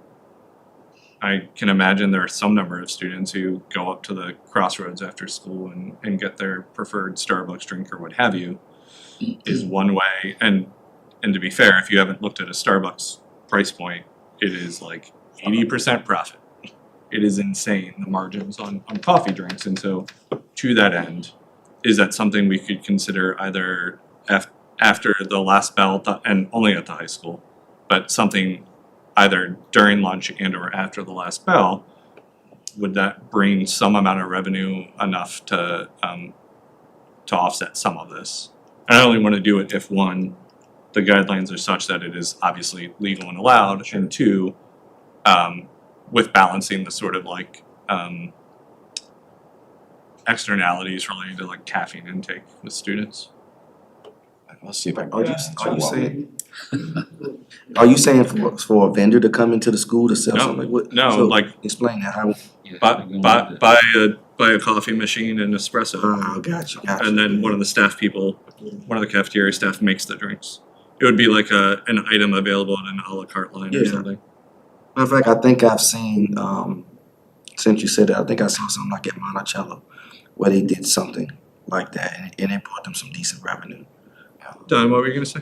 We'll take a look. We hadn't talked about coffee. We have met with several other divisions with regards to sweet tea. Hmm. And tea, unsweet, sweet. The cost analysis is obviously one avenue. It's just like coffee. But then you're looking also at the time constraint. So we'll look at coffee. I'll also say that the difference between a Starbucks coffee and a black coffee with creamer would definitely be different in terms of what that cost analysis would be. $1 We'll versus follow up with $6. Ms. Jones on some different ideas. Yeah, I mean, you know, Cause I know my son gets about 4 Gatorades a day out of that. Now, we got Gatorades, there are soft drinks that are appropriate Yes. based on the requirements, and Yeah. there are some stringent requirements with regards to what we can sell and what we cannot sell. Most of those machines have to remain off and unavailable to kids until lunch has been served, and then you can turn them on. Yeah, it was just an idea. I mean, Absolutely. if students are, if some of our students are going down to the crossroads for a coffee either before or after school, or if we believe that, you know, somebody having a cappuccino is not problematic / within guidelines, et cetera, like that is one, the profit margins in the marketplace for coffee drinks are astronomical. I can tell you, my son's taking advantage of 3-hour delay going to Chick-fil-A before school. So they are allowed to, they can't serve coffee by itself. They're allowed to do coffee flavored drinks, and they serve them now daily at the high school, made with yogurt, coffee, and syrups. No, interesting. How would bringing like maybe a vendor in to do something like food for thought? Like most kids like pizza, so say they don't like school pizza, maybe bring like a Domino's in to serve pizza because you can make a pretty good profit off of something like that as well. Have we ever Yeah. thought about anything like that? I have not. I'm happy to look into it, but I know larger divisions do that quite a bit. Larger high schools will have Subway and Domino's yeah, and everybody yeah. else, and I don't know what the financial arrangement is there. I'm happy to look into it.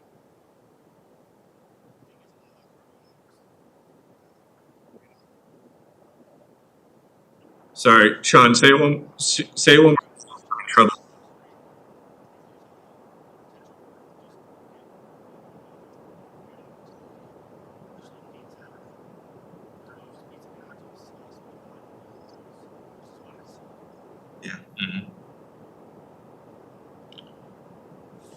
Sounds like we got some more ideas here for him.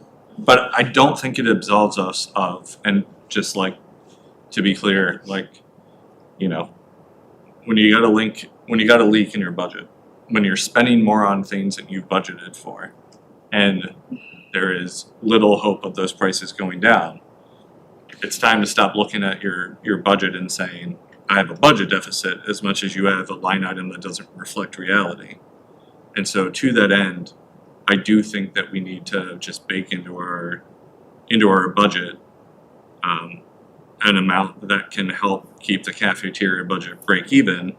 And I would love to withdraw that money year over year and make it smaller as we help them get a little more solvent. But I do think that it needs to be a line in our budget, period. And otherwise, all we're doing is asking for less money and writing a big check at the end of the year, which doesn't make any sense to me. It's not predictable. It doesn't serve the public interest. And I think it's disingenuous if we know we're going to do it. Basically, known expenses belong in the budget. And so I'm going to be pushing hard to bake that in, because no child should go hungry, and you can't run a cost center that is routinely and predictably in the red. No, I don't want to trivialize the issue at all or be silly with this comment, but the truth is, I don't know what else to cut with the cafeteria. I don't know how else to squeeze that program, and I hate to use that term. We've had a lot of minds at the table trying to figure that out, and I don't know what other triggers to pull to make any changes there. If we want to go deep with this, I think Ms. Jones can come here now. I do know that we have a lot more to share with you, and I don't know what your time looks like today, but you let me know if you want me to get her here, and she can come in and we can talk with her about these things. I don't think that dragging her over here makes sense given the time and where we're headed personally. I do want to continue to have the conversation as we talk about the budget, because like I said, in my own sort of shorthand of what I think we're going to ultimately need to ask the county for, I've put that wedge of, if we think we're going to write a check for $320 at the end of the year, that's the number that's got to go in there for now. And then we do what we can to get it down, because it's our job to be good stewards of the public trust and to balance our budget. But fundamentally, I don't see a world in which we don't write a check from the general fund for the cafeteria, and so that should just be in the budget moving forward. And the fundamental problem here is not that kids are eating, it's that the reimbursement rate from the state is abysmal. Or whether it's a state or federal, it's too low. I think the idea last year was if we could just get more kids to eat, right? And we actually went into the whole faster just because there was such a big discrepancy, right, between the reimbursement rate and what a meal cost was, so. Yeah, and that was one of the things that was actually crazy for me is like we're brainstorming ways to sort of like increase the take rate, assuming that economies of scale would ultimately lessen the like per capita burden. And the fundamental answer is the more kids who eat, the more money the cafeteria budget loses. However, every student should eat. Like kids need food. And so that's an inherent tension, but it's one I'm willing to fight for. So on the next slide, actually just about wrapping up, that's just a summary of some considerations, right, of kind of key things that would impact budgeting. Again, increase in LCI, really just because of how the state template and benchmarking happened, really isn't a decrease in funding.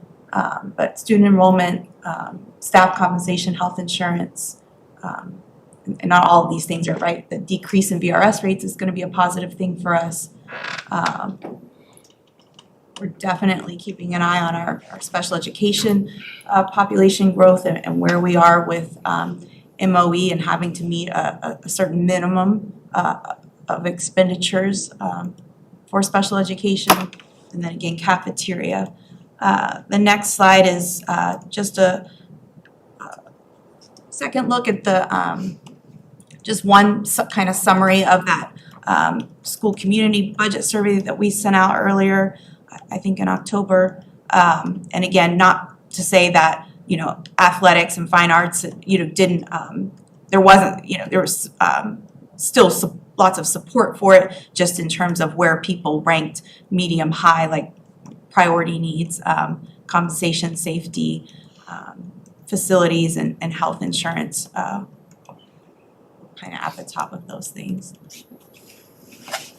I do still want to have broader conversations around our stipend system. Who gets what, how many coaches, how's the funding done? Unfortunately, in this year, it's already February between snow delays and a new board. I don't know that we'll have time to do a robust thing to include it in the budget for this year, but I would like to see it in the budget for next year. And so I'm wondering if we can start that in earnest. Frankly, like February 4 and having to present on the 9th and us going to the supers, et cetera, just there's not enough time to unpack this, and it's something that will fundamentally be controversial and maybe characterized as paternalistic, but hopefully more equitable. So is that something we can start a work group on so that we have some recommendations for next budget cycle? Work group specifically. For us, I mean, at like athletic extracurricular for you stipend. guys to figure out the stipend situation and bring us a proposal. So there's inequities related to the number of coaches, how the money is distributed, who does and who doesn't get stipend positions. Are they based on a numeric value that hasn't been increased in some odd years because they weren't included in our percentage raises? Should they be tied to a teacher scale and be a percentage like in some of your previous divisions? Those are the big questions that I think we need to work through in a concerted effort with a goal of landing a proposal to this board for, do we think that we need to make some of these changes to the athletic stipend schedule? Gemma has worked up the cost of implementing some of those changes already. And we did work with Brenda worked with a work group, Okay. a representative one. It doesn't mean that I would love to do it again. Is that something that is But I modern? will say in terms of like, so Mandy and Mandy actually did she did a wonderful job of, what it would take to kind of model and again, it was based on current right people in those roles, but just kind of moving them towards like Goochland does, right, of placing them on, similar to a teacher's scale, placing them on a scale based on years of experience, right? So, and I'll have to go look for the thing, but I think it was about $130,000 wedge, right? To just be able to move current people getting stipends to something like that. I think I will go back and find the slides. I think we shared at the October, November work session. But I have not gotten that in front of like Ms. Grasser, the work group that she was with last year. I haven't shared any of that information with them, so. Looking at the coaching salary, it caps pretty quick how much you make. It doesn't keep going. What, our existing one? No, I'm just saying, just the other scales, like, Mhm. start off making 3,500, it doesn't keep going. And I thought it was, you know, I thought it, when I first put my eyes this year on, I'd never really paid much attention to like just the stipends that we were paying out, and you know, a coach that's been coaching for 25 years, if, you know, making similar to somebody who would then come in with maybe only 0 or 1 year, so. So, yeah. So it feels like there's still work to be done that probably we can't and or shouldn't land. I don't want to rush this if it's going to be a paradigmatic shift. If we're going to like change the way we do things, I want to make sure that we like go through the process of both looking through it, thinking through who wins and who loses in some of this, etc. But I would like at some point to have a proposal that you all feel good with and you know, as individuals or leaders in this division want us to enact. So I'd like to get to that because we've been talking about it for 6 years or so, just under various budget constraints. But that's one that I feel like I hear about all the time, and Sure. I want it to be more equitable. I want a coach that coaches that has similar years of experience in one thing to be paid the same as a coach with a similar years experience in another. I find it difficult, you know, in some ways that like a head coach can say like, okay, I've got 10,000, I'm making up numbers for the record, $10,000, and I'm going to give $1,000 to 10 different coaches, and then one of those coaches is making $1,000 and somebody else might be getting 3,500 for a different sport. And all of that just feels, I mean, I know it sounds paternalistic coming from me, but it also just feels a bit icky to not have equity across these things and for it not to be predictable and coded by the board. So it is something that I want to act on when we feel like we have a robust proposal for it. And then on the last slide is just a very like high level of what we typically look at with a funding worksheet. Just what are some things right now that would be an increase to the budget, and what are some things that we could use as an offset. I did create a clickable funding worksheet like we've had in the past in terms that includes some of these things, you know, above the line, below the line, if you're interested in looking at it today. I do want to make one comment about this. Just want to be very transparent with everybody, and I welcome your feedback. That unfilled director position, I am not going to bring that to you as a recommendation. That was Ms. Grasser, if you remember. We're filling that now with somebody who was here, and we did not backfill that position. My fear with that is, well, first of all, that to me that's not an offset. We already were bare bones. And if we don't repurpose that or use it soon, people, I'm afraid, are going to view filling that as we're getting an extra position up here rather than we're filling a hole that we made last year. So I want to be honest with you about where I am and welcome your feedback to me, obviously, because this is your budget. It's not mine. I'm happy to, because I was going to tee off on this anyway. Okay. And, you know, I was going to, like, so 2 things, maybe a couple. One, I want that position filled. So I know that we struggled to find a suitable candidate or situation this year, but Gemma's side of the house needs help. And so like we should be finding candidates for that and filling that role. I don't want to see it vacant next year. What's this position? I'm sorry. So we had it's the position that Ms. Soares is in now. It's the Executive Director of Budget and Instruction. And that was Brenda Grasser. Ms. Soares was in the position that was working with that one, Director of Elementary Instruction and Federal Programs. Ms. Soares moved into the vacant position that Brenda left, but we have not filled hers yet. And we talking about repurposing. And that figure includes benefits. I just Yeah. want to remind everybody, that's not a salary. Go ahead. We talking about repurposing position, what? Well, when I say repurpose, I just simply mean either use those funds to replace that position, or if we determine that that we would repurpose those funds across other positions or some other way. We need to recoup the loss of that position, is I guess my point. We're functionally working in a world in which our executive team structure has shrunk year over year to a point where we're bare bones. By comparison to last year, we're working without one of our top executives. Like functionally, like we don't have Ms. Grasser any longer. You're doing a remarkable job, but like the job you were doing isn't getting done quite as robustly, or rather with one less person than you have historically. And part of the problem was that during like in recruitment, we just weren't able to find anybody that like fit the bill.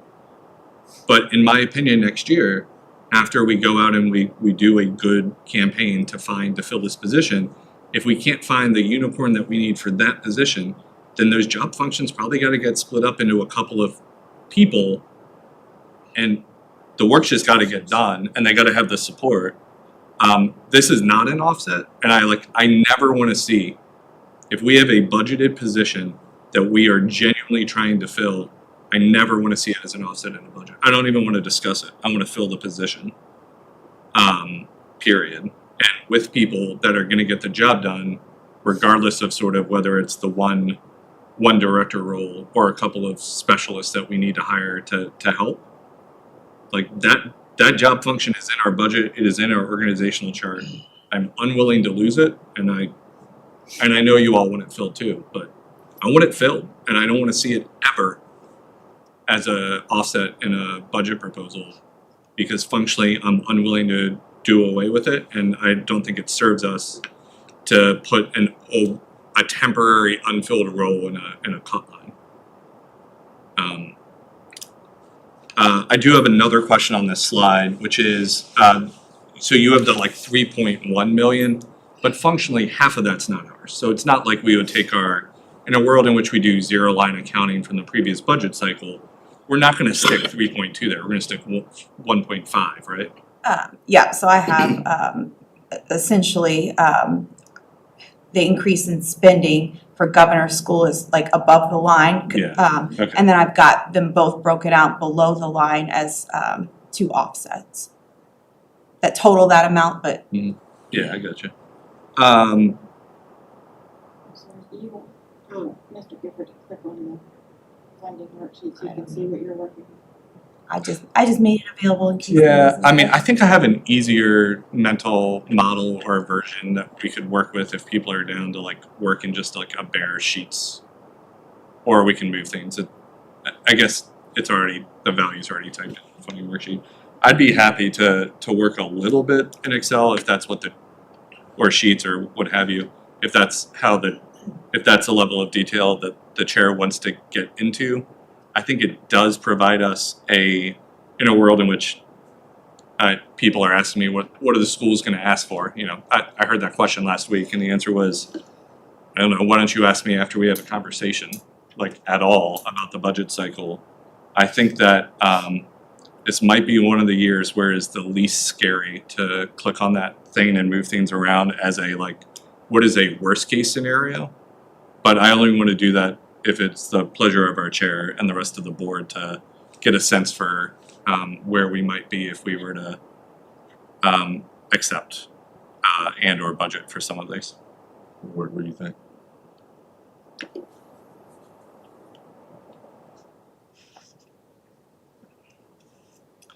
I like what's being presented. I mean, if we need to go into more specifics, that's fine with me. Yeah, I'm okay with pulling the worksheet out just to see. Sean, or Mr. Brennan? You down to get in the weeds a little bit? Mr. Evans? Me too, yeah. Would it be the pleasure of the board and/or for me to help drive a little bit? I have in my head, in an Excel sheet and on this paper, sort of like the chunks of money that that we talked about, like all of the things. And I think if we were to like move the things we talked about up, move the offsets down, implement the offsets, I think that might give us a reasonable starting place for discussion. What's the difference between your spreadsheet and Ms. Soares'? I just haven't seen this one. I'm sure it's all the same. Yeah, if we could just show you this so that everybody has it in their head.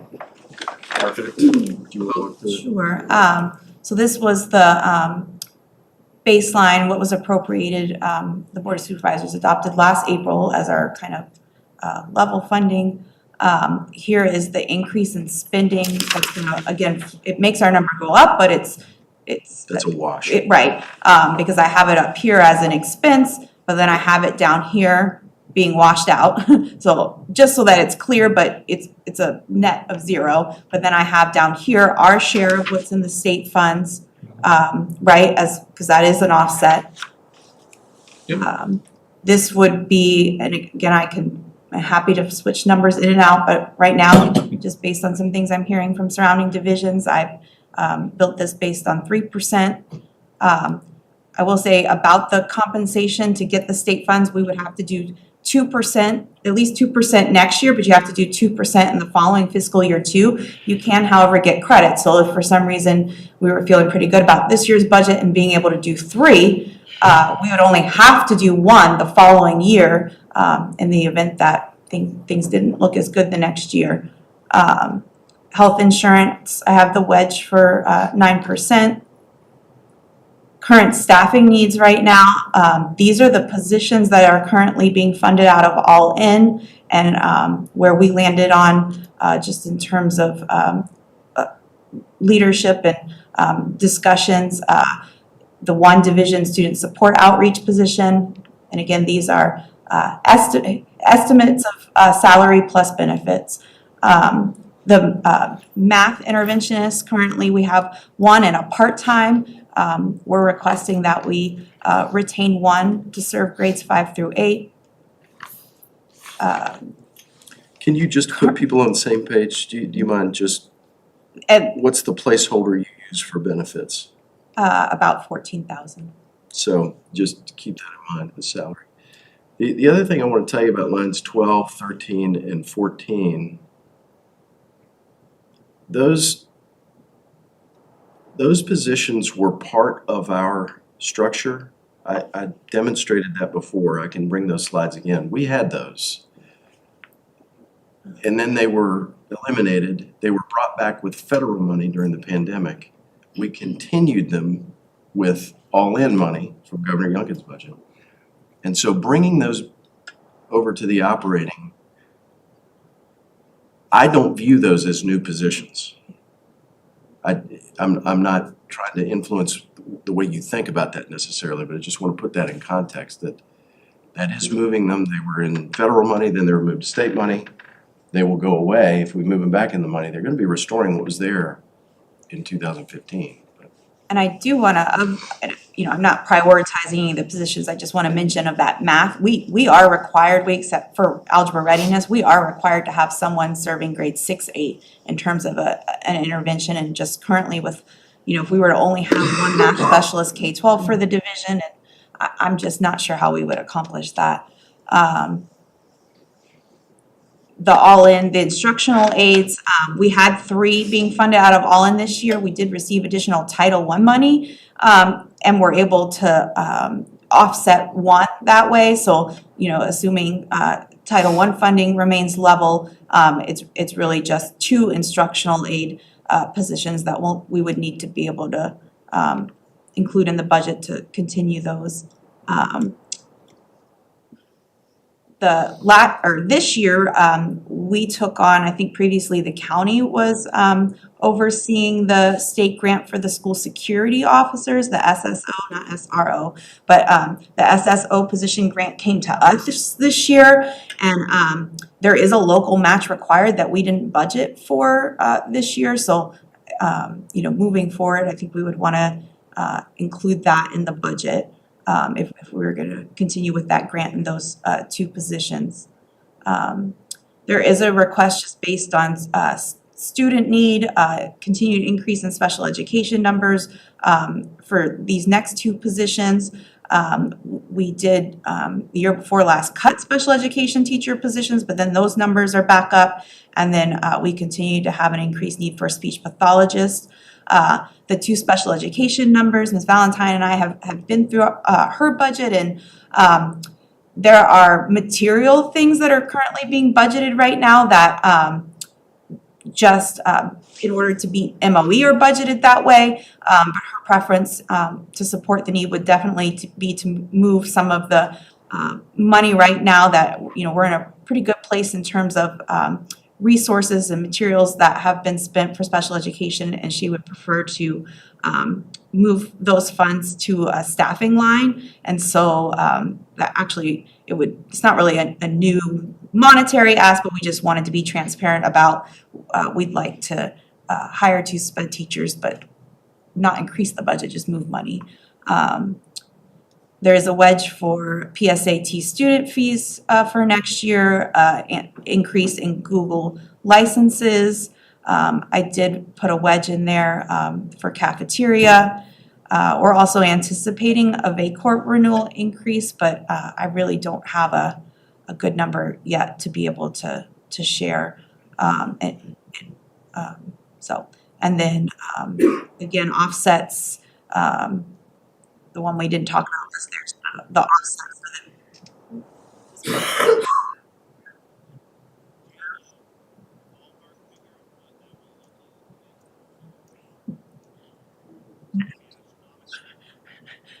I don't think it'll be astronomical, but we don't know what it is.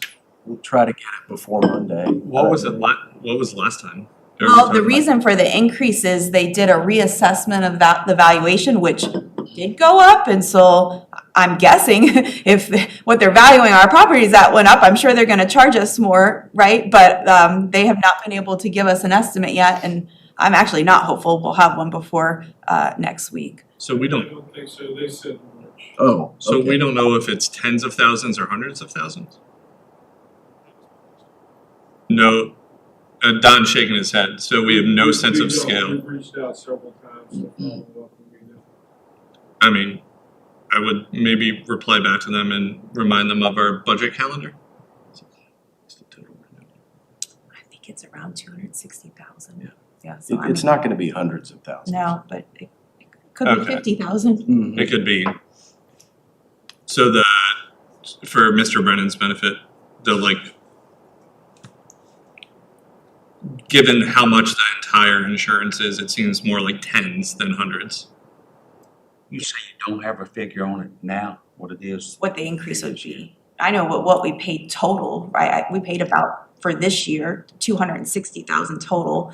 They increased our value pretty significantly, but it definitely couldn't, I don't think it'll be a double thing, but $50,000 probably, maybe. I don't know. I don't really have. Josh is in view only, so we can't really punch anything in there, but we know what adding $50,000 to a bottom line number looks like. Oh, you're not in view only.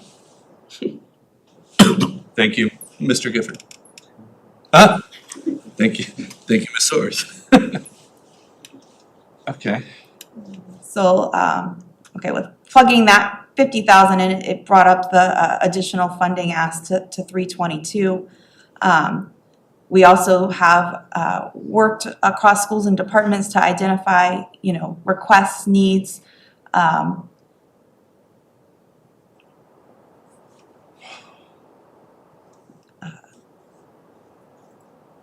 These two positions right here were identified both out of the well, the reading math lead teacher at Central came out of a request from elementary principals and my current division instructional team just, with fulfilling the role of finance director this year. There have been things that, I'm not as involved with, and I've had to ask them to pick up extra. And if we could have, if we were, their request was an additional support to that division instructional team that would support primarily Central in reading and math.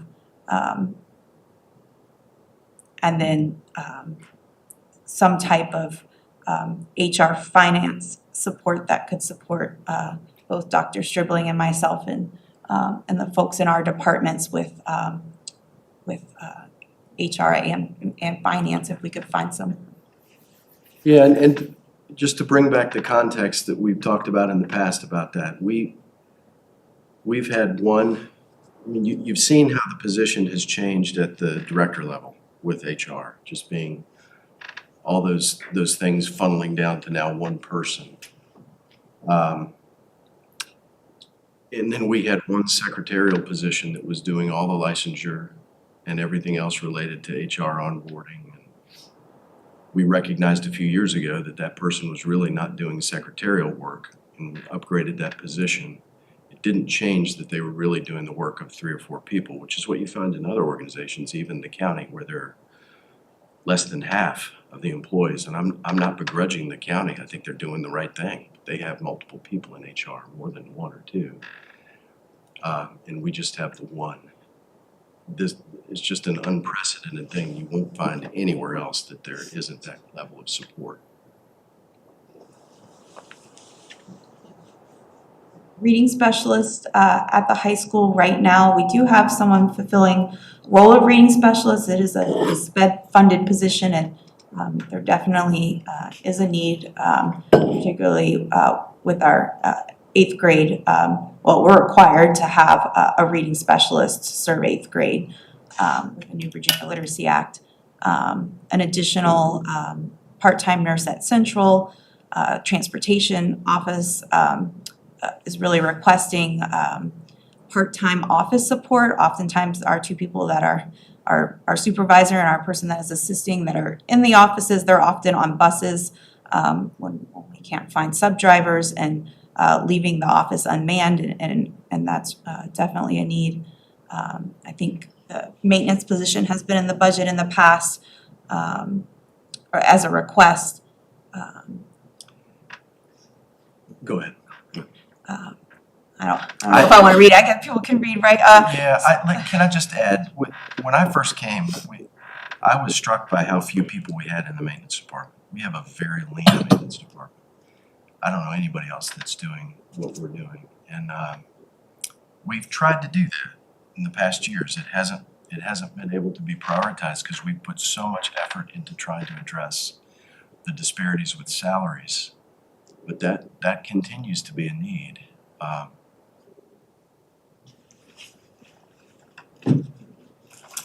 The cap, I don't want to. You're fine. Go ahead, please. I just need to shut up. The counselor position is just refreshing your memory. We had a counselor that had requested to be on a 10-month contract, and she left the division and she was rehired. We replaced that. Left that person on 10. There's no reason that is the one counselor across the division that's not 11 months. And that person is doing a lot of catch up at the high school when they get back with everybody else on updating schedules, working with, rising seniors, governor school. There's just no reason. There's no reason for that not to be 11. There was no reason for it to be 10 other than just a personal request. So again, that's not new. We've brought that up for a couple of years and tried to work with that. And then our CTE specialist is currently 11-month, request to 12-month. There was a lot that Ms. Grasser was doing in terms of the Perkins grant and CTE that person in this position has really stepped up this year and is doing a wonderful job in helping me tremendously in that area. But it does come with, there are certain reporting and things that have to happen in the month of July that she's currently not contracted to work. Is that part-time position in transportation? Are you sure they're not needed to be full-time? Cause just speaking to her, it feels like. I think they were thinking of, if they asked for smaller, they'd. Trying to pare it Yeah, down. they I do could. think that they'd love to have Yeah. a full-time position, and you would find that support in other divisions, for sure. That's why I was, cause I think I heard her saying in the meeting that we went to, sometimes she has to actually physically go out, both of them have to go out and do routes. And no one's there to man the office, so. Absolutely, absolutely. What we're hoping to do, we've tried this in the past, is with part-time, so 5:30 to 8:30, and then maybe food service employee, maybe we'll still do a contract, which during the day and the. Come over there in the afternoon, right. And then by that, it will become a full-time position. That's our hope. It doesn't always work out.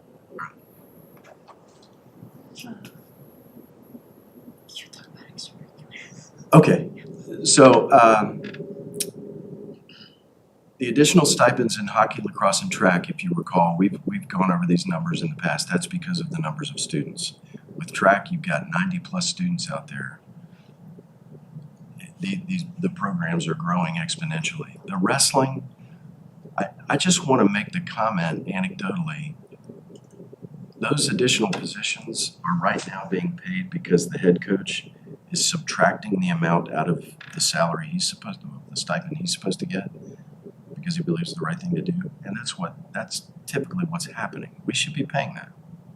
He shouldn't be reducing his stipend by the amount the middle school people were just donating their time. Right, and would a more systemic look at our stipends ultimately lead to the same conclusion? Well, maybe. I mean, the conclusion here is, I believe we need to start budgeting and paying for something that right now is happening anyway. We need to start paying for it out of our budget instead of the Like, coach. we paying for have it out a of pocket. middle school wrestling team for which the coaches are not being paid. Yeah, and they're traveling and they're competing. And the same is happening. Now, the girls program is new, right? That is a new program that our parents have asked for. I just wanted to throw that in, that's what's currently happening with the wrestling program. The bucket truck, this is ironic because this has been on here way before the snow And I came. did put notes out to the side, they're cut off, but I put, I don't know, Can you? it's a need, but we do share it with the county, so I don't know if, one appropriate place is, Yeah, CIP again, but this strikes me as like these last two. I could be compelled either way between CIP and not.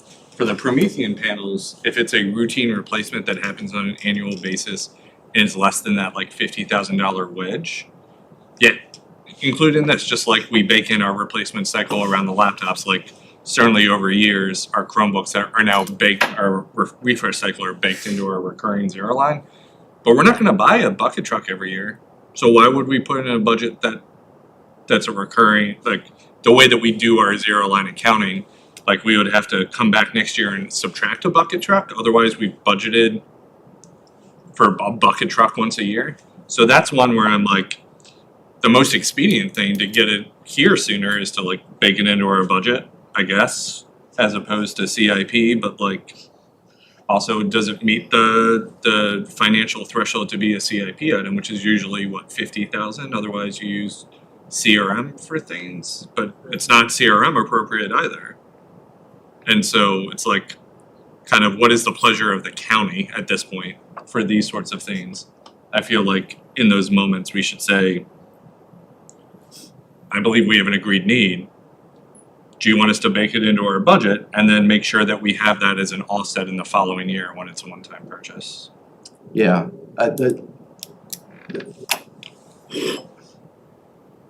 Those are good comments. I agree with you. I think the struggle that we have sometimes with knowing how to handle these things is that the CI, so there definitely has been expressed from this is my opinion. I feel like I've heard from the county, and I'm not speaking for all 5 supervisors, but I feel like I have heard that there is a desire to have our expenditures come through the traditional budget cycle rather than year-end funding. If there are needs, it comes through the budget process. Now, the CIP, we develop a CIP, we have a board member who's on that facilities committee, it comes to the school board, you approve it, it goes to the county along with everybody else's needs, and ultimately there's a plan that's approved.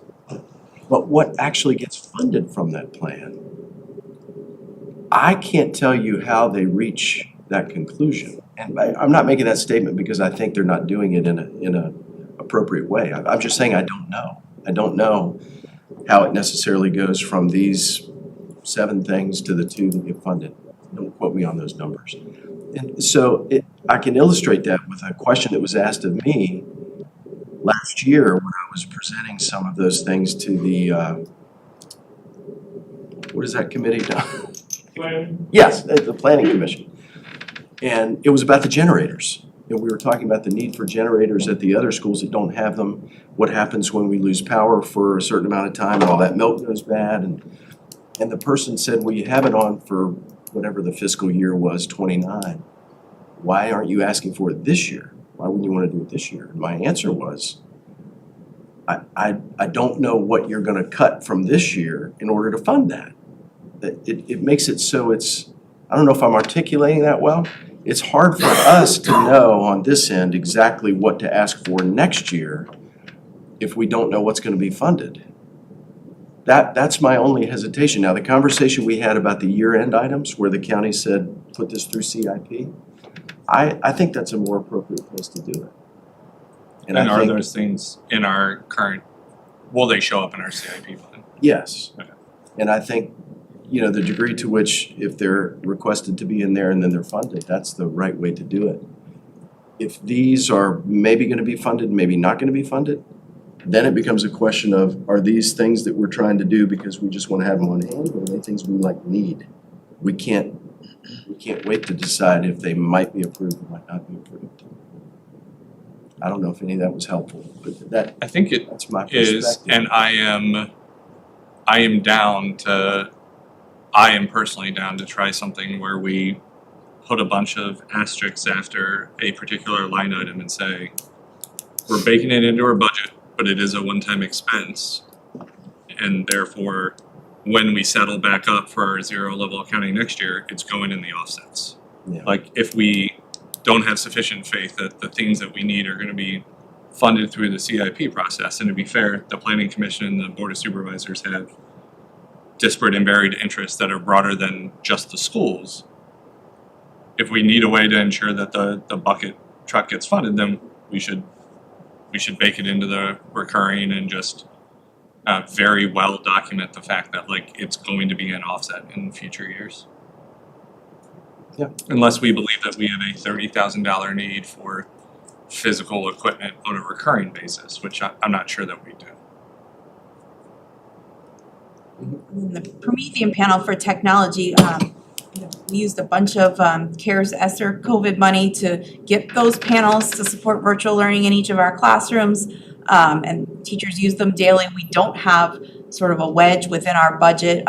Typically what happens is when we need to replace one, we've just been trying to find the money within instructional lines, but it probably would be better to budget it like we do the Chromebooks through instruction. And is this an annual cost for refresh and replacement? Right, this is just an estimate of how many we would need to refresh. It's a low estimate, but at this point, since we have nothing, I figured something, we were thinking something would be better than nothing to include. Sure. Mr. Gifford, since you're at the helm today, or in the room at minimum, could you remind me how many we have, how many on average, per year, we need to fix and or refresh in some way, And then how much is the $30,000 ultimately, like how many does that do? Uh, Huh? Mhm. Mhm. Rank next year place is sort of changes each year. This year we had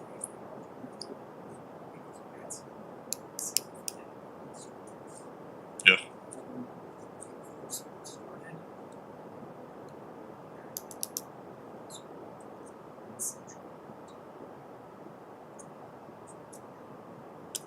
So this replacement cycle goes for us to sort of have money on the start of the new school year, so that if we do go into a situation where there's something flying, do that.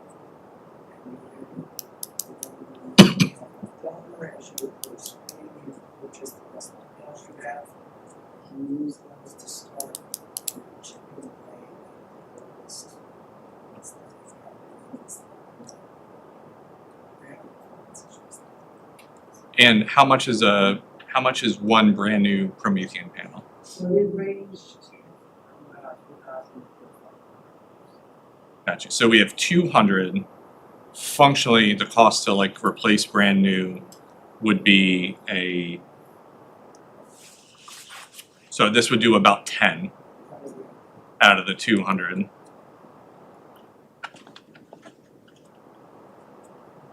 And then, do we have an estimated lifespan on them? Well, Promethean is doing a very good job as far as supporting that. For a very long amount of time. I haven't really had a life doing what's that we have.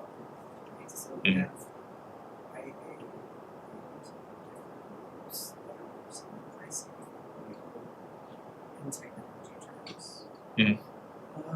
The other thing is it is a TV, but it has a computer system in the back. And so you can take that computer system out and set it up to 10. You can also take teacher lots as they talk to other students on labs, which sort of share this device. So there are ways to continue to get use of the device, even though maybe you don't use Yeah, that makes perfect sense. So it's hard to say, functionally speaking, you can get a pretty long lifespan on devices. All of that was perfect, and I will forget all of it when somebody at the Board of Supervisors asks me that question. Is it possible between the video recording, our minutes, etc., can I get a 1-paragraph summary of that to include so that, because we're going to be asked, and then as much as I want to do my best, Mr. Gifford, I'm not tech savvy, I got the bald and the beard down, but if I could have your actual words, that would help us talk to the board. And it's something that, like, this is a good example. It's like Chromebooks. Like, we have a refreshment cycle for so many we do a year, up to however many years that we end up replacing all of them. With something like this, as opposed to going to the CIP with a big one-time thing, it should be on a refresh cycle and built into a recurring budget. So I think that is a perfectly articulated answer to the questions we're gonna get. So again, so then all those things, below row 31 are additional requests below the line, including the potential offset is below the line in terms of unfilled director position, but just in terms of the context of, we have staffing that we're either gonna have to support in the budget or not be able to continue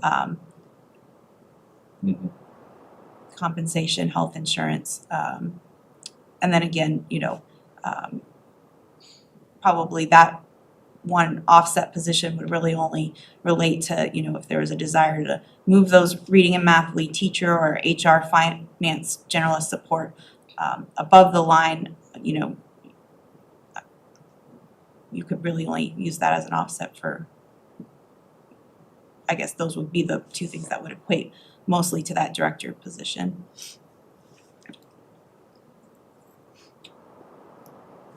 Can you scroll up again?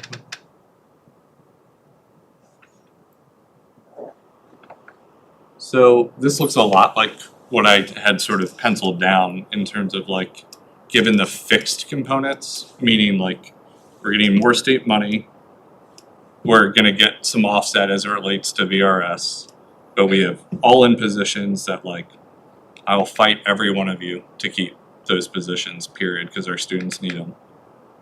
And needing to deal with the cafeteria losses. Like everything that's above the line is what I was sort of anticipating or expecting for a starting budget cycle. And is about the like number that I literally had written down. I didn't have VACOR, and I didn't have a couple of the operating need things and the pathologists because I just didn't know that they were in need. So I feel like this is a very robust starting place, meaning that I think it includes the known knowns. 2, I think we're very lucky for the VRS and the higher student count, so that we're getting we have more money to use for the important things that we need. And I think one of the things that I'll need some help with as I think about what to support for a budget cycle is what are the things that are below the line are top ranked priorities for you all. For instance, you know, if we have articulated and or promised that we're gonna have a girls wrestling program, it better be above the line or every one of us is gonna hear about it and students are not gonna get to participate in wrestling. So if we've articulated support, which I believe we did when Ms. Sheridan was on the board too, then that thing's got to go up. But I think having some guidance from you all, division leadership, as to which of these, like functionally rank ordering these for us, so that we have a sense. Not that I promise to adhere to your exact ordering, but if I have a sense for sort of intensity of need across these, then that would make the job a little bit easier. Sure. And then just being very, like, I'd say just put the bucket truck up there, period, and then have that explicit conversation with the county about, we can leave it to the CIP, but there's no guarantee, and we share the resource, and we can put it in and like very publicly earmark it as a deduction in future years. But the first year we forget to put up a deduction that we asked for as a one-time expense is an absolute deal breaker in relationship destroyer with the county. And so if we propose it that way, it's just got to happen, and it's got to be in the offsets the next year, or we're just like not doing our jobs. Sure. I don't know what you guys think, but I'm not shocked to see this exact layout right now, given our demands. I don't really like rank orders because I think everything's important. Mhm. As soon as we rank it, then we give them an opportunity to pick and choose. Oh, not for them, for us Okay. to decide what to move above the line.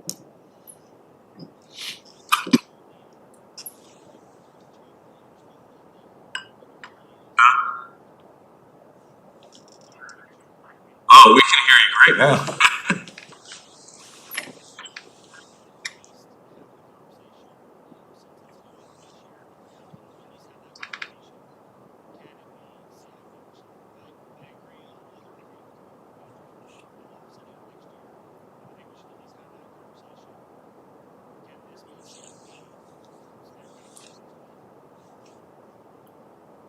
Yeah, I'm with you. I'll be at the, I don't intend to answer questions about our budget because we don't have a budget yet. We have a proposal and a worksheet. But that's something that I'll certainly mention in conversation tonight with some supers about what to do with a bucket truck. And if we want to more formally correspond with the administrator on that, or when we present to them, I'm happy for it to go through CIP. It's no skin off my nose, as long as if it's a need for the county and for us, then it's just got to happen one way or the other.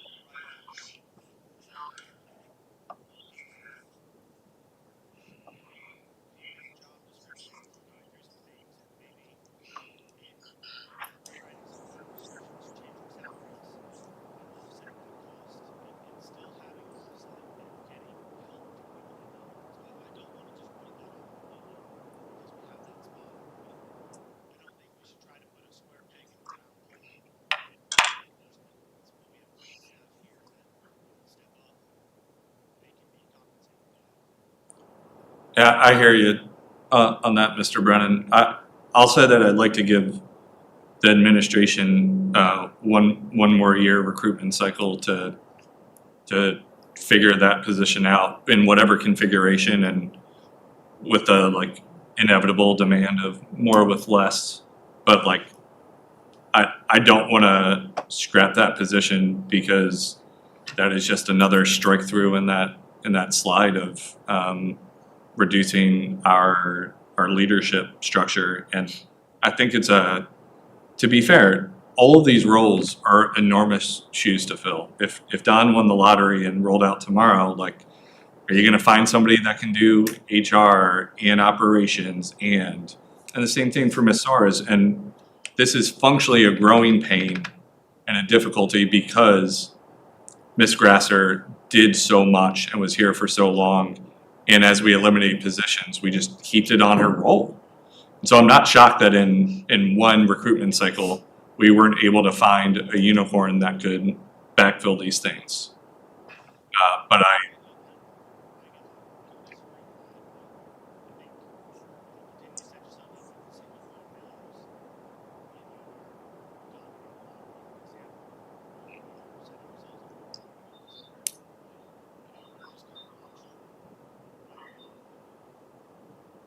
I'm with you.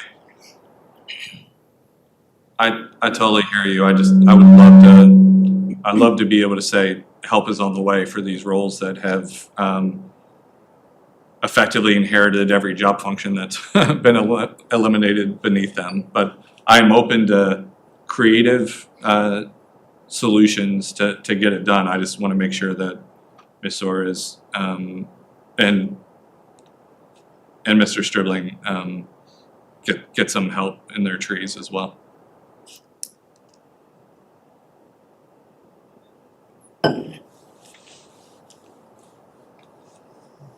Questions? Maybe revisiting just the way we began. If you scroll up, Mr. Gifford, to the very top again, to what's above the line. And you can respond, or if you'd rather just think about it and be, give me feedback offline or next Monday. We talked about what the non-negotiables were. The analogy of putting together the cost of building a home. What's non-negotiable?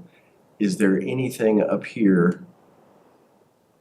I guess the question is, what up here is non-negotiable for you in terms of vision, what we want for our schools?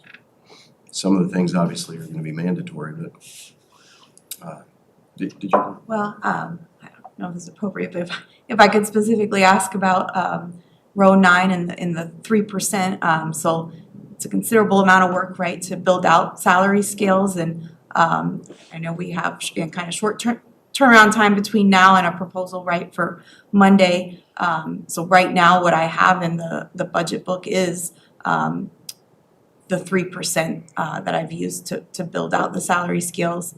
So I don't know if there's a desire to have any conversation on, or heads up if you think I should, between now and Monday, go back and perhaps revisit the salary tables and at 2%. I'll say that I want to fight for a 3% raise for our staff. As we go back and look at sort of where we were, what we changed, we did a very good job catching up in a lot of our positions over those 2 years in which we had salary studies and large requests. Those gains are dissipating as surrounding counties outraise and outfund their schools from us. And so I don't believe that 3% is actually gonna make us catch up, but I do think it'll hold by what we think the surrounding counties might do. And so I would like to fight for the 3% for our staff. In line 10, that's harmless, and that's minus the 150 that we did last year on top of. So this is based on, so last year was a $600,000 total cost for a 10%. This year is a 9% projected, so the total cost is $690. So that's absorbing. This does not pass anything on to the employee. But it also doesn't recover the 150. 25% that you passed I off see. last year, I if see. that's what you're asking. That's, yes. that's correct. We passed off a portion last year. That's what I'm asking. We have that. This would leave that the same. This would hold the rates. Yeah. So they went up whatever percent last year.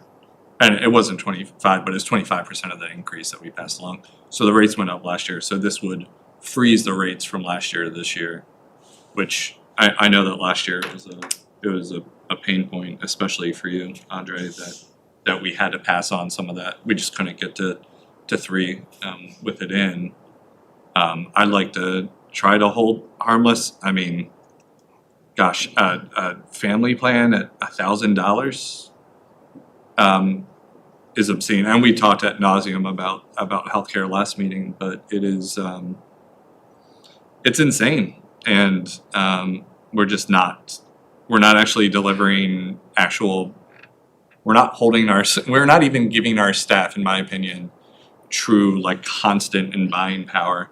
Every time we give them a raise, but then take more off the back end in healthcare, they're not really even meeting inflation most years on that. And so I would like to be able to deliver 3 and to hold them harmless on healthcare. Did he send that in that document about the comparing the health insurance rates with other counties? Remember he said he was gonna do I that? don't have that yet. I thought he said he's gonna have that by the next. It'd be nice to We'll see. definitely try to get it by the 9th. We did do the comparison last year, and I don't know if he's gonna come up with something different that was included in our budget document. I spoke to him yesterday on the phone yesterday evening. He did reference that we could probably use the document from last year and it would be similar, but So what if we see something that draws a red flag comparison to other counties? Cause I think from what I remember, he said he was dealing with other counties and we were wondering why our rates were so higher than other counties. So say he shows us his proposal in Louisa County or Goosen is way cheaper than ours. Well, I think what he said, my memory, what he said was that they're not that different. in terms The of the point rate increase, I think, you know, The point that we made last year was that our salaries are lower and our people are paying more for insurance. When he says there, I mean, it's a question of scale. I could pull them up right now, they're in budget documents from last year. They may be the difference, it may be a difference of $50 a month. And maybe somebody would say, that's not that much different, but it's still our people paying more. Does that make sense? It does. So we demonstrated with those neighboring divisions, the same subset that we've been using. It didn't include Buckingham, because we used the same 4 other comparisons. And found that their overall premiums were less. And in some cases, the portion, so for example, in Goochland, the portion that the employer, that the school division's paying is a lot more. That's why it's less. Premium's less, and schools put more into it. So the person is paying less. And in some cases, it was, there wasn't that same dynamic, but just because the overall premium was less. Our premiums are not that different from everybody else's, the total premium. The portion of which we are paying in some cases is different. I definitely, as far as health insurance, I think I may have spoke to you about it before, putting in the budget about working with the county about kind of putting the insurances together to see if we can reduce this rate. We've done that this year, yeah. Okay, We keep doing that. The only way to make any adjustments there, I don't want to speak for the county, but they asked us to do that last year, the 2 boards, I say they, you and the supervisors. And their rate structure is so different, it's so much lower, and their claims experience is so much different. The only way to bring us in line with them is they would either need to appropriate about $1 million more to the schools for us then to make our rate structure like theirs, or they would have to, I don't know how to say it, increase costs to the county employers to bring theirs more in line with ours. Either way, it would hurt the county to do that. And again, I'm not speaking for the county, I'm just saying that's what we have found, is that to bring them together, that's the only way to do it. And I would imagine the board, I mean, would probably accept $1 million from the county if they wanted to give it to you to make our rates the same. I'm not trivializing that. I'm just saying there's nothing in that that would lower it would change our experience. Maybe that's the thing to say. Our claims wouldn't change as a result of that small population coming in. And so you might then wonder like, okay, but why are our rates so much higher than the counties? Would be a reasonable thing to ask. And I have to imagine it has to do with the like age of our staff and the fact that like They're with, that like our staff start families, et cetera. No, but still, they're gonna have to, I mean, I don't get it. I don't mean. I'm So with it's you. okay for them not to pay, but it's okay for these guys to pay. Is that I don't what know I'm what hearing? percentage of the total healthcare costs the county. So like if we added up all of the premiums, employer and employee, and then divided what the county pays versus their staff and the schools versus their staff. I don't know. A fine question would be like, well, what proportion does the county pay of premiums versus their employees versus ours? I actually have that. No. Um, This guy's prepared. Well, I don't know about that. Problem is, it's a, My biggest issue is as we sort of like continuously see these 9-10% increases, like it is hard for me to think about raising a family healthcare plan above $1,000 when you're on a teacher salary or less than a teacher salary in a lot of the cases for the staff. It's that $1,000+ for a family plan is obscene. When is the last time that we got another health insurance company to come in and reevaluate things? last year, Yeah, we do it like every other year. every 2 years, we put out And they were, I'm assuming they were the best fit for us. So what everybody is doing on the healthcare front is they're like, okay, give me your last year's claims, and they look at it and they add it up, and then they predict what it might be next year, and they base their total premium rates on the like healthcare that our staff has accessed over the last year, and or multiple years, and so they're all looking at the same stack of data, and all the numbers are coming out honestly like very close to one another. Because the best predictor of healthcare next year is what you used last year. So all the bidding is done based on like the claims that we've had in the recent past. So every time we go out to bid, we might shave a couple of percentages here or there, which might be in the like, might be differences in like co-insurance, or might be differences in like administrative costs. But other than that, they pretty much come out the same every time. So we're gonna have this issue every year, 9% this year, 10% next year, 10% next year. That's,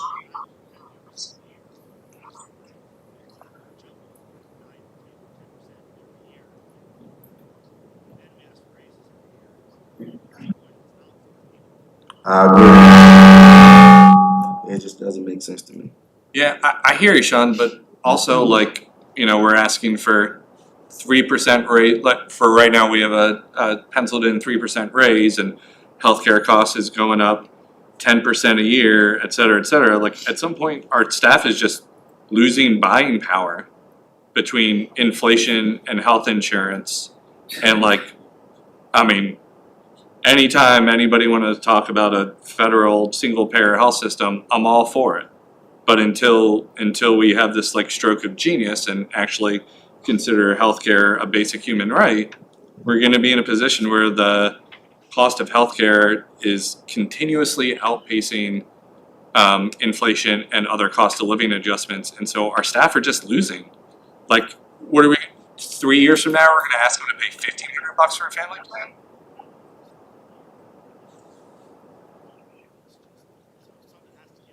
That's what I'm saying. Some is gonna have to give. We're gonna have to give. Have to.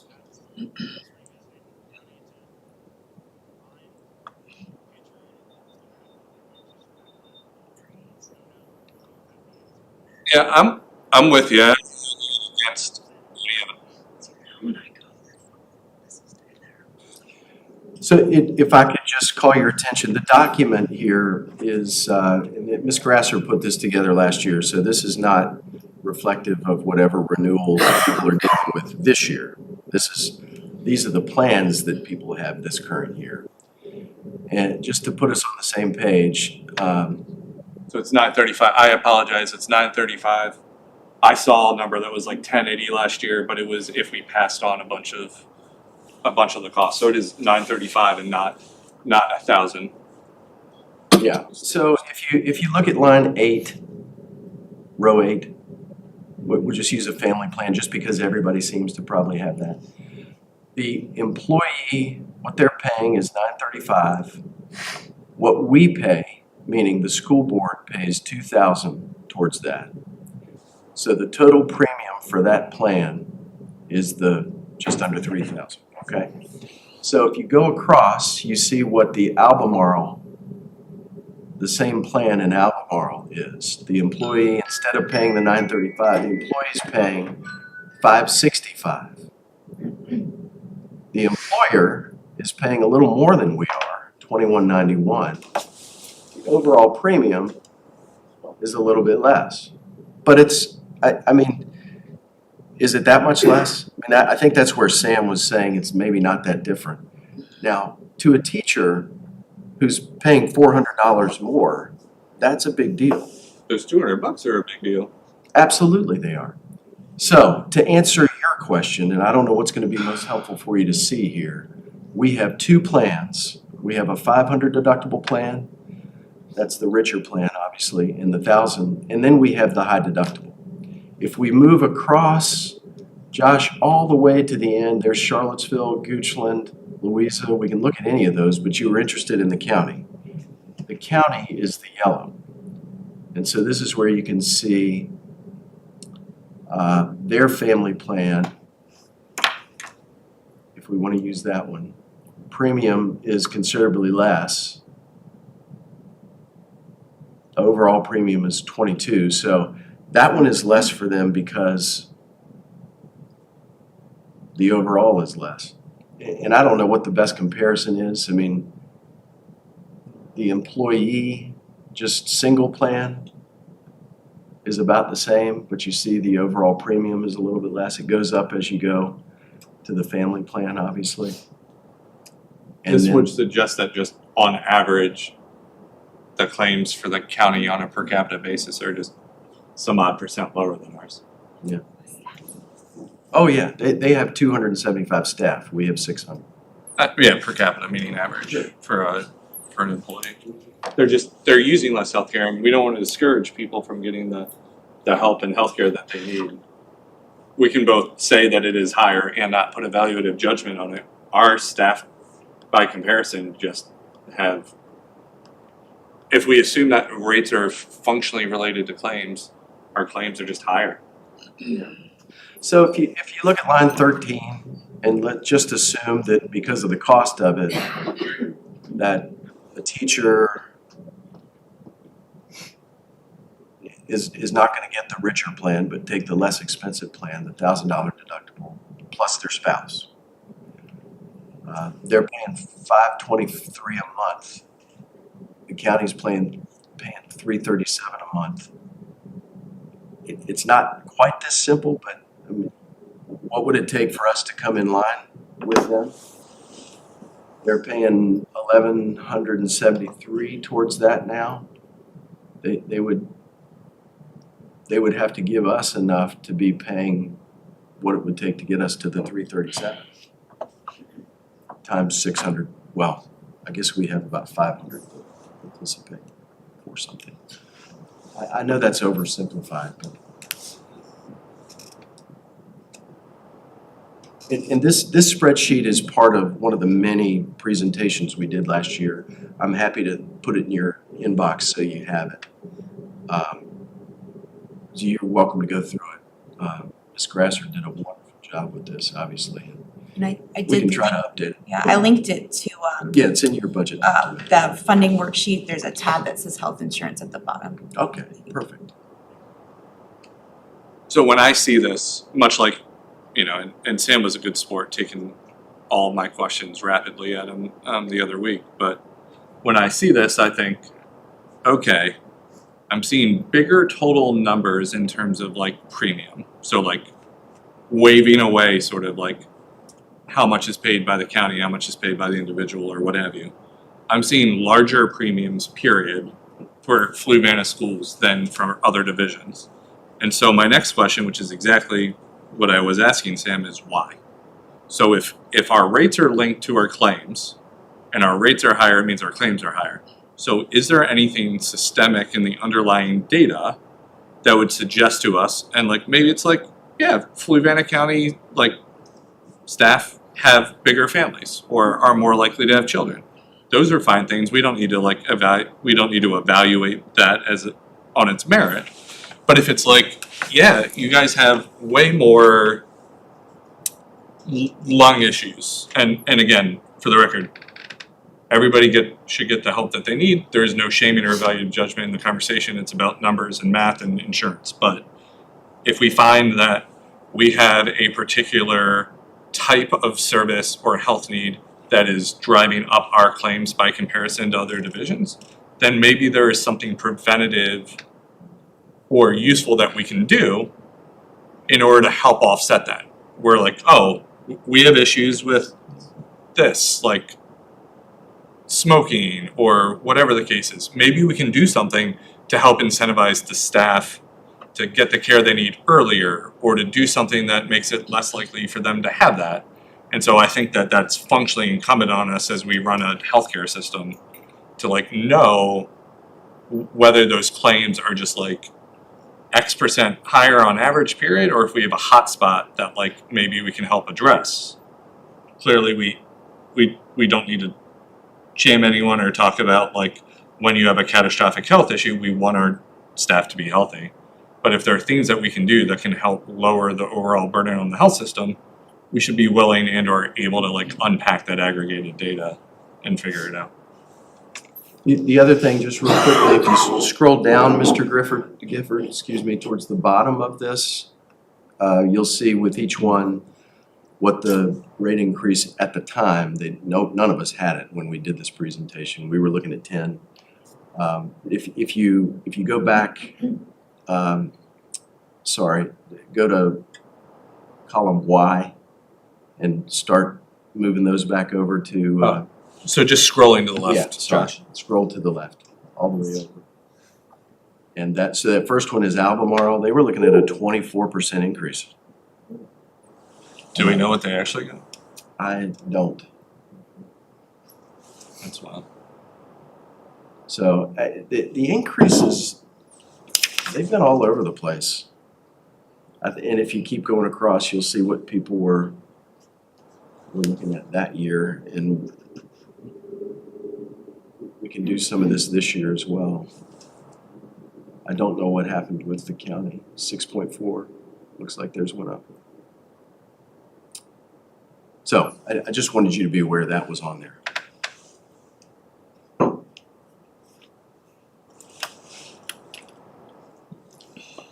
This has been really helpful, and certainly if there's more feedback for us, I don't want to stop it, but I want you to know it's been helpful for us to hear from you.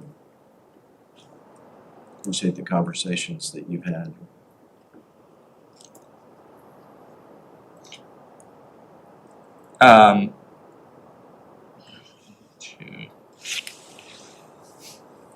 Sorry, what was that? What is $95? Or sorry, what was the can you go back to the health insurance for 1 sec?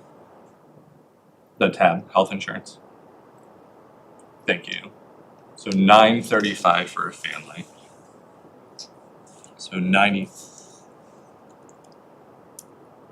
Okay, just like as a starting place. So let's assume that I think the bottom of our scale is about $56,000 for teachers. Is that crazy? Is that about right for year 0 teachers? Okay. Say that number again. 56. So let's say $56,000 a year. Let's say you're on a family plan, it's $935, and we're gonna pass on that 10% to you. So that's $93.50 a month. You multiply that by 12, and it's $1,100. That is actually 2% of your salary. And so we give 3, but then we take 2 out. Our people are not meeting just basic inflation level. They're actually year over year losing buying power because we give it to them and it helps VRS, and we want to compensate them. We want them to have a great retirement. We want to do all the things that are good in the long term. But then when we come back and we take a 10% on the insurance, they're actually moving backwards. They can buy fewer goods and services because we're giving them not enough money to outpace the cost of increases in basic commodities like food. So what are you recommending? I recommend that we do our best to insulate them from it to the extent that we can. Fundamentally, there is no, No solution. I mean, to be fair, we have identified a problem that we do not have a solution for. Usually the nuns on our lower salary. Right, and instructionally, right, step 0, 20,000. Yeah. Somebody mentioned something about, the premium could be an increase of just $50. Well, $50 a month, extra coming out, that's a lot of money when you are only making 20,000 a year. If you apply a 3% increase, then the starting, the first step for teachers will be 55 next year. Okay, 55. The instructional assistant would be 21,700. Yeah, I mean, and it's just, and I can do that math again, that's pretty easy. That increase, that $93 a month is actually 5% of their total income. And I get it, and I'm not trying to make a big noise and then say I don't have an answer, but the answer is functionally in order for us to retain top staff, in order for them to be able to afford their grocery bills, et cetera, the institution itself needs to inoculate them from the increases. But I am with you that this is an unsustainable model in that functionally profiteering at the national level in our health system has put us in a position where the only way to inoculate is to ask for more money from the county, which ultimately leads to increase in taxes. There is no, as far as I know, I have not found a solution to fix this yet. When I do, it sounds like I'd either, regardless, these are just the realities of if we take a salary and then we take this amount of money out of it, that's exactly what's happening. And so maybe it is useful actually for exemplars if we could take an IA paycheck and a teacher paycheck and then show what happens when we back out how this was back of envelope, but teacher raises in income actually then get eaten by taxes, et cetera, whereas the cost of healthcare is coming out tax free, and so there's more nuance to the math, but the math's not pretty. And it seems like perpetually we're going to be looking at 10% increases and trying to figure out how to deal with that without putting our staff backwards.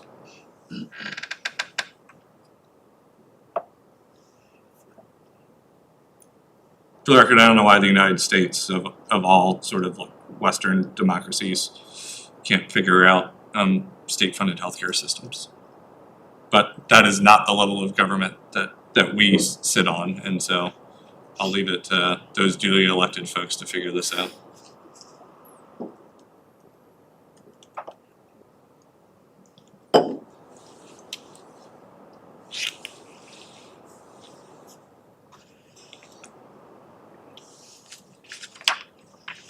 And so, Mr. Gifford, could you do one last thing perfect. Can you scroll down to the bottom? And so the blue number, so we're at 320. This spreadsheet has a total of 322. Can you just highlight all the other items and give me a sum total for everything from 45,000 down to the 30,000? What that grand total is? I expect it to be $500,000 or something, but if you just scroll over those, it'll do a sum total in the bottom. Did you already do it? No, it's 471. 470, so about $500,000 there. Okay.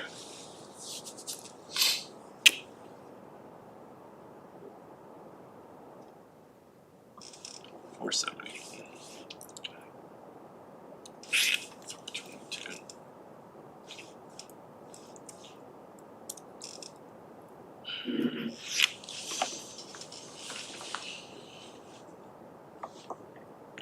I'll note that this presentation and the spreadsheet, et cetera, for our first budget meeting, I feel like it was it was like super developed and thoughtful, and you guys had all the numbers that we needed. I know that we're facing a shorter cycle and snow and all of that, but like phenomenal amounts of data. And I feel like more certain about the range that we might be in terms of need than I have been in years. And I'm super happy for the increase in state revenue and the offset in BRS, because otherwise we'd be looking for big numbers.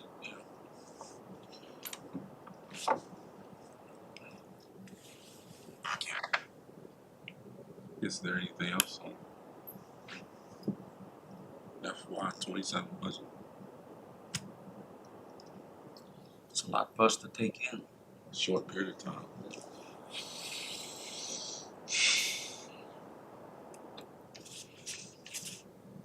You got anything else, Dr. Rich? No, I sure don't.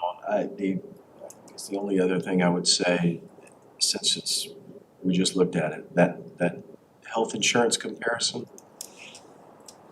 at the time that was presented and done, that does not include what was passed off to employees. Just Right, a little bit high. Just heads up, yes. So, but no, I don't, Mr. Keith, thank you, and I appreciate the board's engagement this morning. All right, so we're gonna move on to school board comments. Mr. Brennan, we'll start with you on the TV.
Thank you, Mr. Brennan.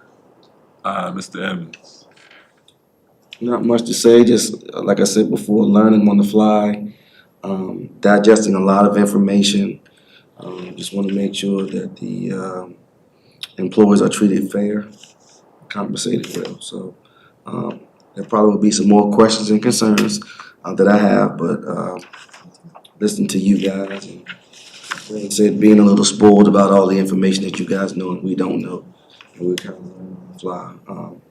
It comes with the job, so appreciate you guys answering all my questions. Three House. Thank everybody for the hard work for getting the information to us. It's a lot to take in. I'm gonna add a break to the insurance thing. You know, I've never worked for a public company. You know, this is a public entity here in the schools. Always worked for myself or my father or my uncles.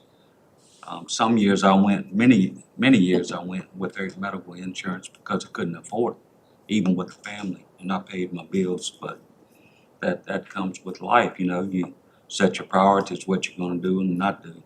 I don't think, early on, I never made $50,000 a year, but anyway, that's another story.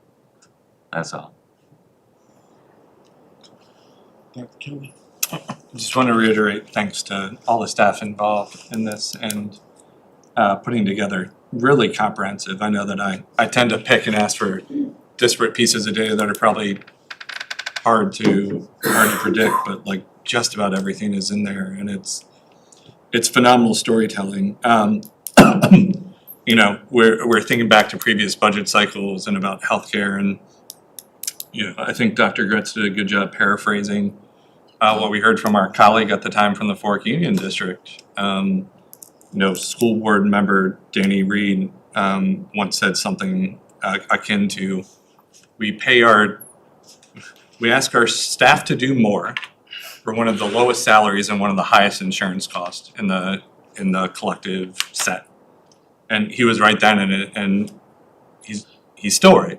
That is still the case here, and I don't have an answer yet other than more federal legislation to have a single payer health system. I think that the costs are just going to continually rise, and that we're going to be in a position where we are going to have to find ways to fund health insurance or ask our staff to literally make less money, and that is a very hard thing to do. But I am optimistic given the changes in some of our functional and or fundamental mechanics here between the increase in state funding and the VRS offset that we can do a lot by asking for a more modest number than we have historically from the Board of Supervisors. And I'm here for all the fights. If it's above that line right now, and in fact some of the ones that are below it, I am ready to go down the hill and advocate for our staff and compel and convince the supervisors that we should fund the ask from the schools. And so I think I'll be in person for all of it. You may see me on Zoom once, depending upon how the schedule goes, but I will be at every Board of Supervisor meeting if I'm in this county, and then some from here to the end to advocate for the staff. And so I'm just feeling lucky that we are so well equipped with the data that we need in order to do so. So thank you. Yeah, thank you, Dr. Smith Soares, and your team that put together all the information. I think we're prepared for Monday when you present the budget, and I'm hopeful that the 2% one-time bonus, we can make that happen. Because if we can make that happen, plus the 3% raise and hold the teacher harmless, I think that will be a fairly good year for our staff and administration. With the 3-hour delay, I know it's kind of weird, but I know that our older students appreciated that today. I know my son did. He got a chance to go to Chick-fil-A for school. With that being said, I will entertain a motion to adjourn the meeting. I'll make a motion to adjourn. Thank you, Mr. Rittenhouse. Do I have a second? Thank you, Dr. Keller. For the second, is there any further discussion? All those in favor of the meeting adjourned, please say aye. Aye. Aye. Aye. It's adjourned.